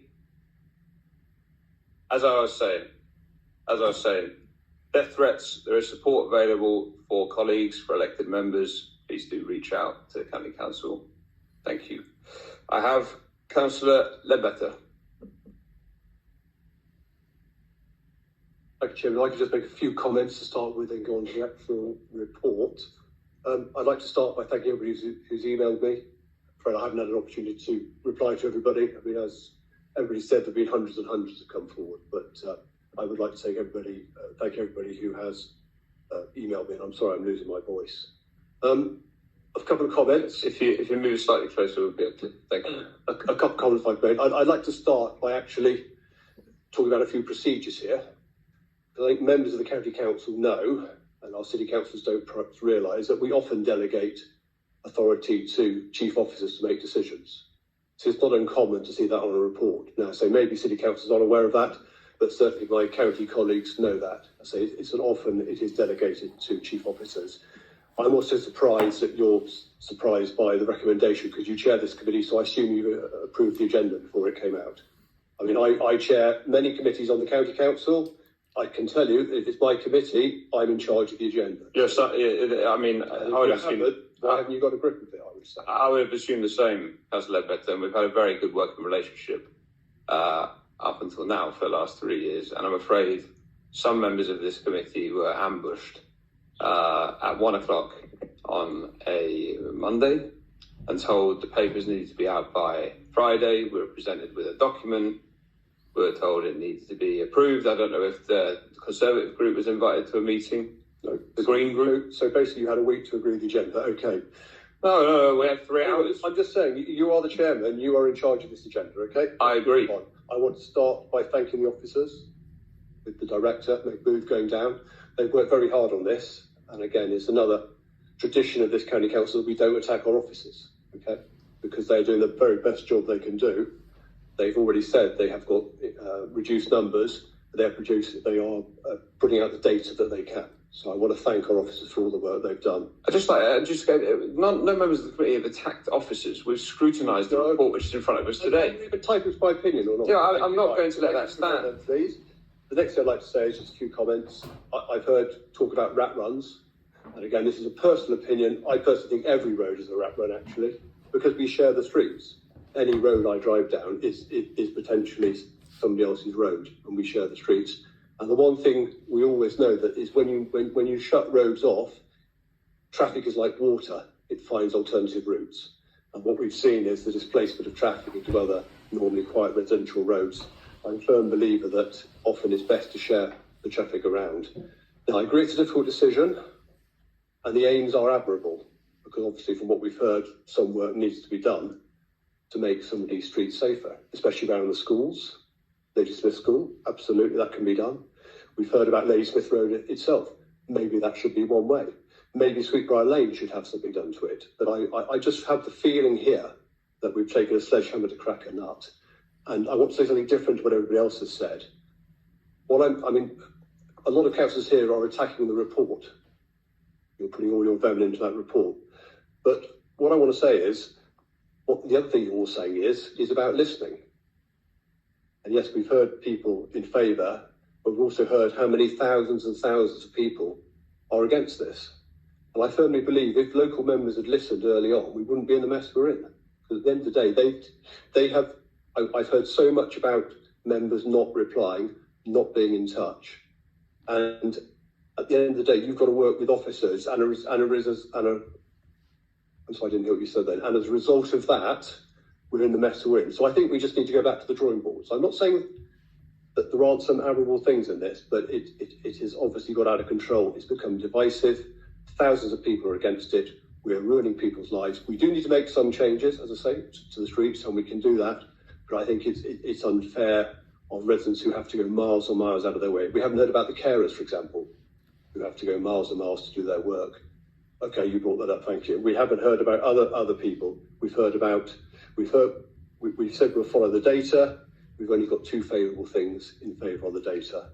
So I just feel that at this time, we need to go back to the drawing board, consult with people, listen, and come up with a scheme. There has to be a compromise with a scheme that we can help everybody. So I would be very happy to accept the recommendation in front of me. So you want to end the consultation to consult on a scheme? Okay. Okay, thank you. Councillor Sparling. All I would say, if people had listened early on, we might not be in the mess we're in. Okay, well, thank you for your contribution. Councillor Sparling. Thank you, Chair. And thank you to everybody who's been inputting into this. It's really, interesting to hear all of the feedback. I'd really like to thank Councillor Sheridan for giving me such kudos for it being the Greens that are pushing this, but I am just one councillor on this entire committee, so I can't take all of that credit. Thank you. I have received, as everyone has, 154 emails since the agenda was published, possibly more. Apologies, I have been at work this morning, so I had to go to work and then race here. So if you emailed me this morning, apologies, I have not included that. But I will read it, and I have read every single one of them. Regarding this report, since the agenda was published, 103 of that 154 were in support of the scheme. 43 were against the trial, and 8 were quite ambiguous, so I didn't want to put them in either camp to misrepresent them. And within that 103, there were, for the scheme, that were in support. There were 3 of them that were on behalf of further residents, as Councillor Whipton has already pointed out. So that was 22 Hamlin Lane, 18 Vaughan Road, and 60 residents in Sweetbriar Lane who were in support. One thing that all of those emails, regardless of whether people were for or against, that had in common was a wish for this committee to follow the data and really, dive into it. So I did dive into the data in this report, and I just want to say as well and reiterate what other people have said, this isn't an attack on the officers. You, as you've pointed out, you are a small team, you have very limited resources, but that doesn't mean that we can't have sufficient data to make such a massive decision. So I just want to really point that out. We're not attacking officers, we do support them and we want to work with them. We don't want to sort of work against, but we do need to have sufficient data. And unfortunately, there is a lack of good evidence and analysis within this report to support those conclusions. It is good, there is data in there that we can use, but not to actually make such huge decisions. And that is something that, as in my other day job, I'm actually a data analyst. So it is something that I actually really enjoyed delving into. And it was also reiterated in another email that I received that was from 15 researchers and educators within Exeter itself. So just would like to sort of have that put out there. Something that's really troubling that a lot of people have talked about is that there's no analysis provided of consultation feedback as yet. And so we aren't able to hear those voices that have been feeding into that consultation in order to make such a monumental decision. And there's no air quality data. So everything is sort of, people are sort of making up an idea and there is no actual specific data. And now, though I'm not saying those ideas aren't right, but we just don't have the data in order to support it. And obviously the new sensors being calibrated and being brought to a future meeting, if we accept this recommendation, that future meeting will be too late. So we won't be able to actually analyse it. Some of the data has little to no context, as Councillor Pearce brought up earlier.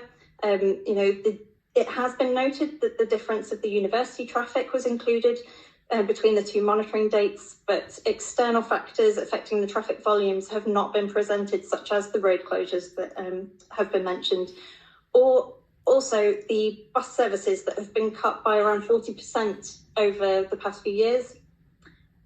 Which obviously with fewer and less consistent buses and routes, these are likely to be significant increases in car journeys.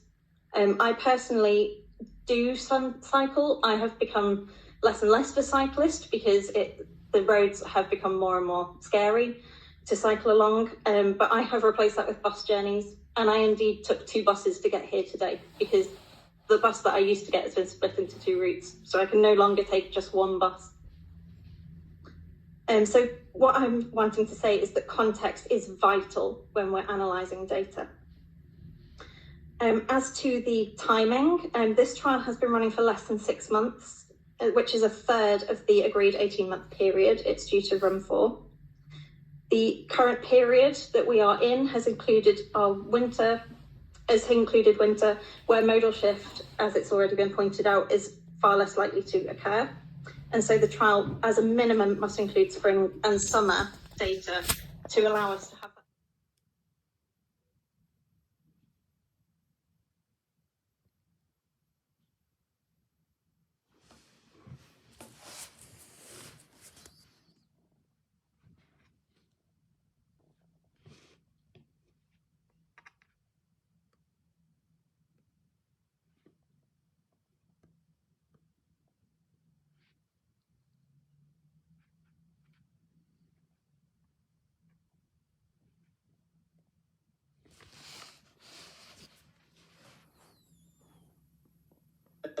This committee needs to see more.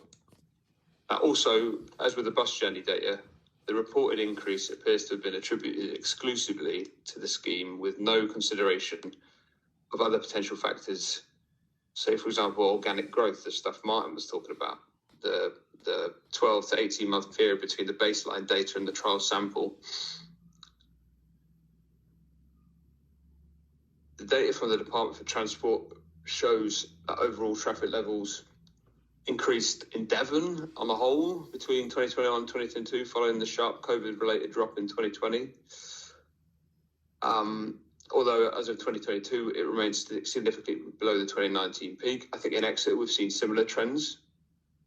But in addition to the inevitable rebound from COVID that we've seen, significant numbers of new homes continue to be built in and around the city, which is expected to contribute to ongoing increases in vehicle traffic over the next, however knows, many long years. So what do you expect us to do about this? We need major transport and interventions, but we're not going to get it from this government. So it's likely at least some of the traffic increases on these boundary roads, if not a significant proportion, could be a result of this general upward trend. The last 50 years, car use has grown exponentially. The streets we're talking about were built for horse and carts.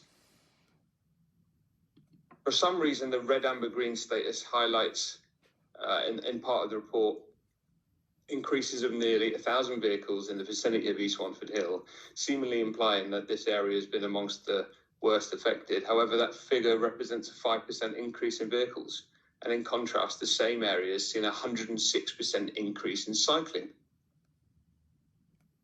I mean, go to vehicle speeds. Duncan, Councillor Wood mentioned it earlier. They're parallel. The trial line on page 6 is literally parallel to the one for pre-trial. Doesn't this demonstrate that traffic speeds have been impacted little to none? And therefore, if we're using this as a measure of congestion, it indicates there's been little to no change in congestion on these roads. That's the data we've got in front of us.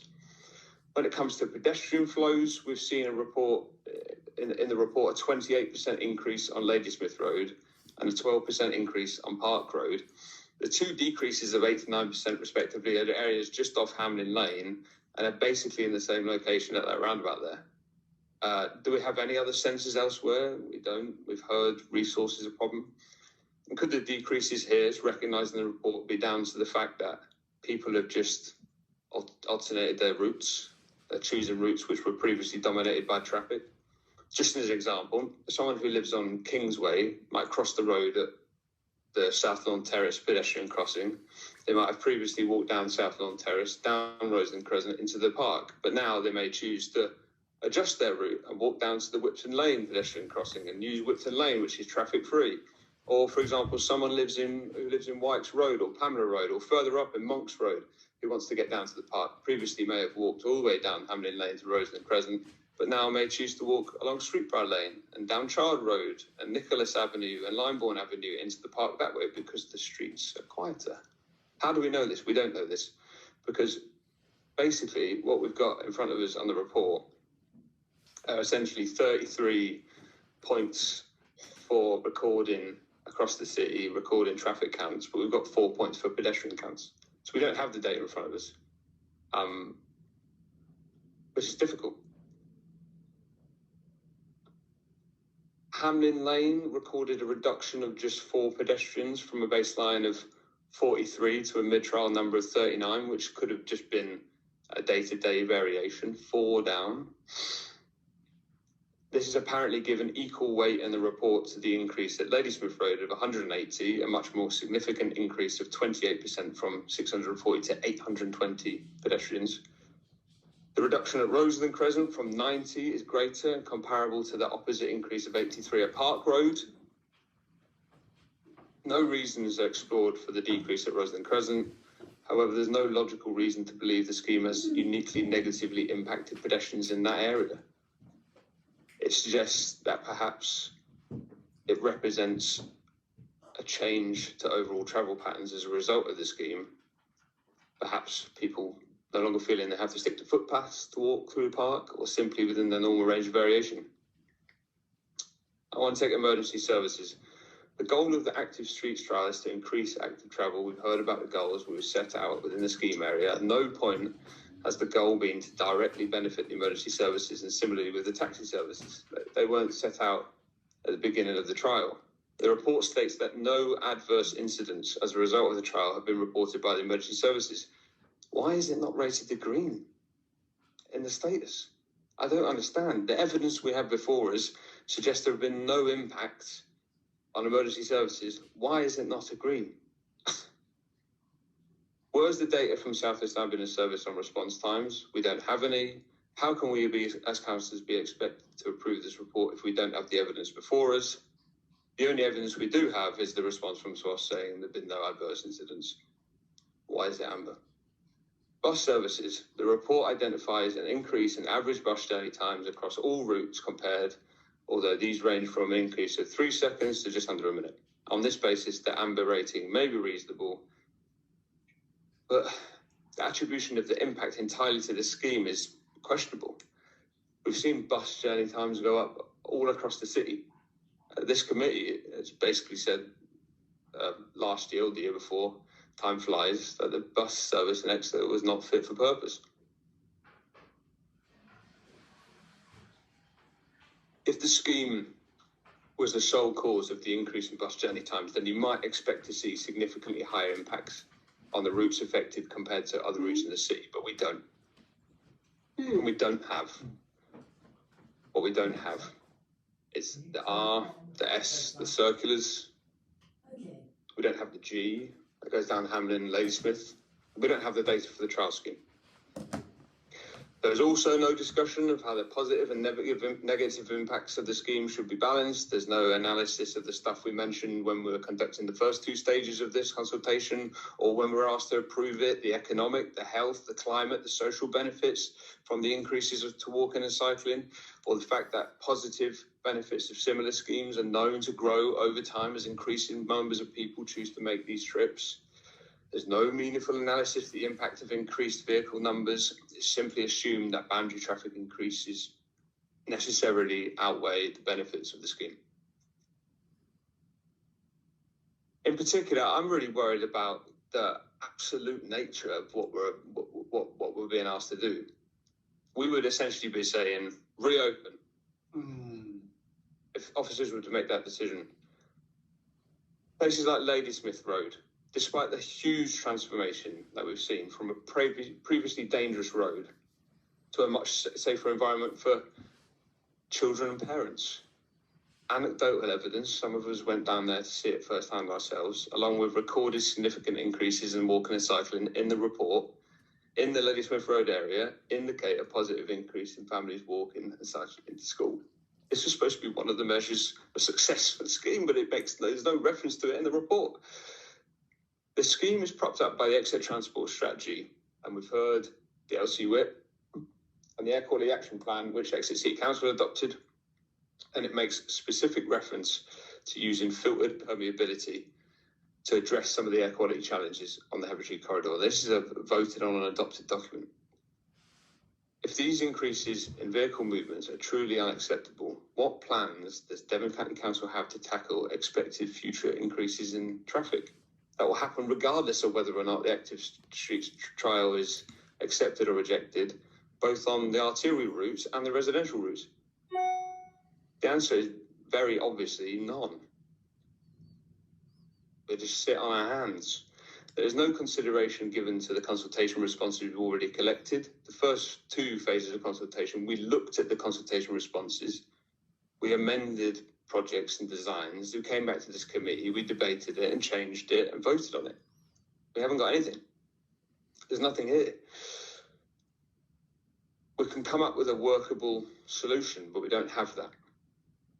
Even if evidence demonstrated an unsustainable impact on certain sections of boundary roads, the first step should be to consider alternatives and bring them to this committee. Should this committee, last bit today, resign Exeter to years and years of inaction and delay on Exeter's transport problems and delegate all of our responsibilities as elected members to officers to make them on our behalf, this is not what we were elected to do. We elected members on this committee are not being asked to make decisions for tomorrow or the next day or the next 5 years. We've been asked to make decisions that will impact generations of children and residents to come. And I've got an interruption. Could everybody mute? Who doesn't want to vote here? It's nice, isn't it? We cannot shy away from that today. So I have a proposal. You have to remind me. Who's doing the reminding?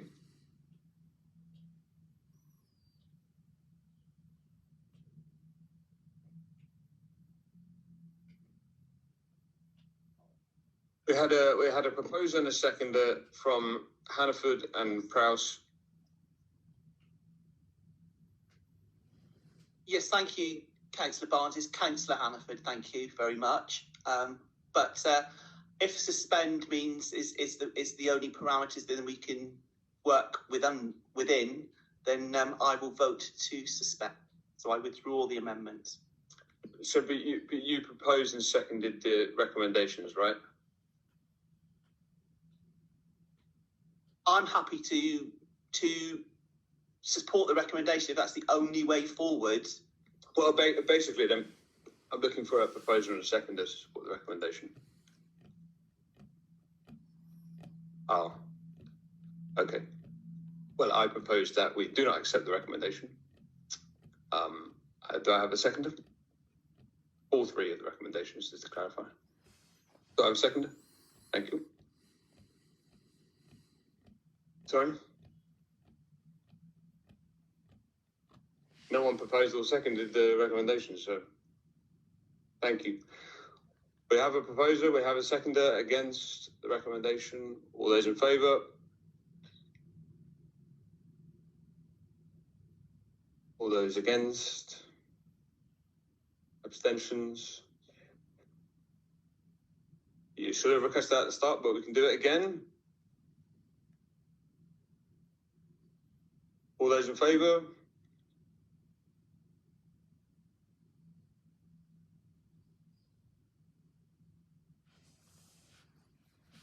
Happy? All those against? Abstentions?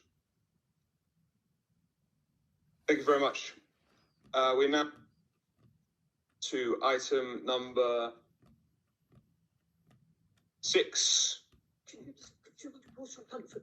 I will, but I'm going to wait for these guys to leave, I guess.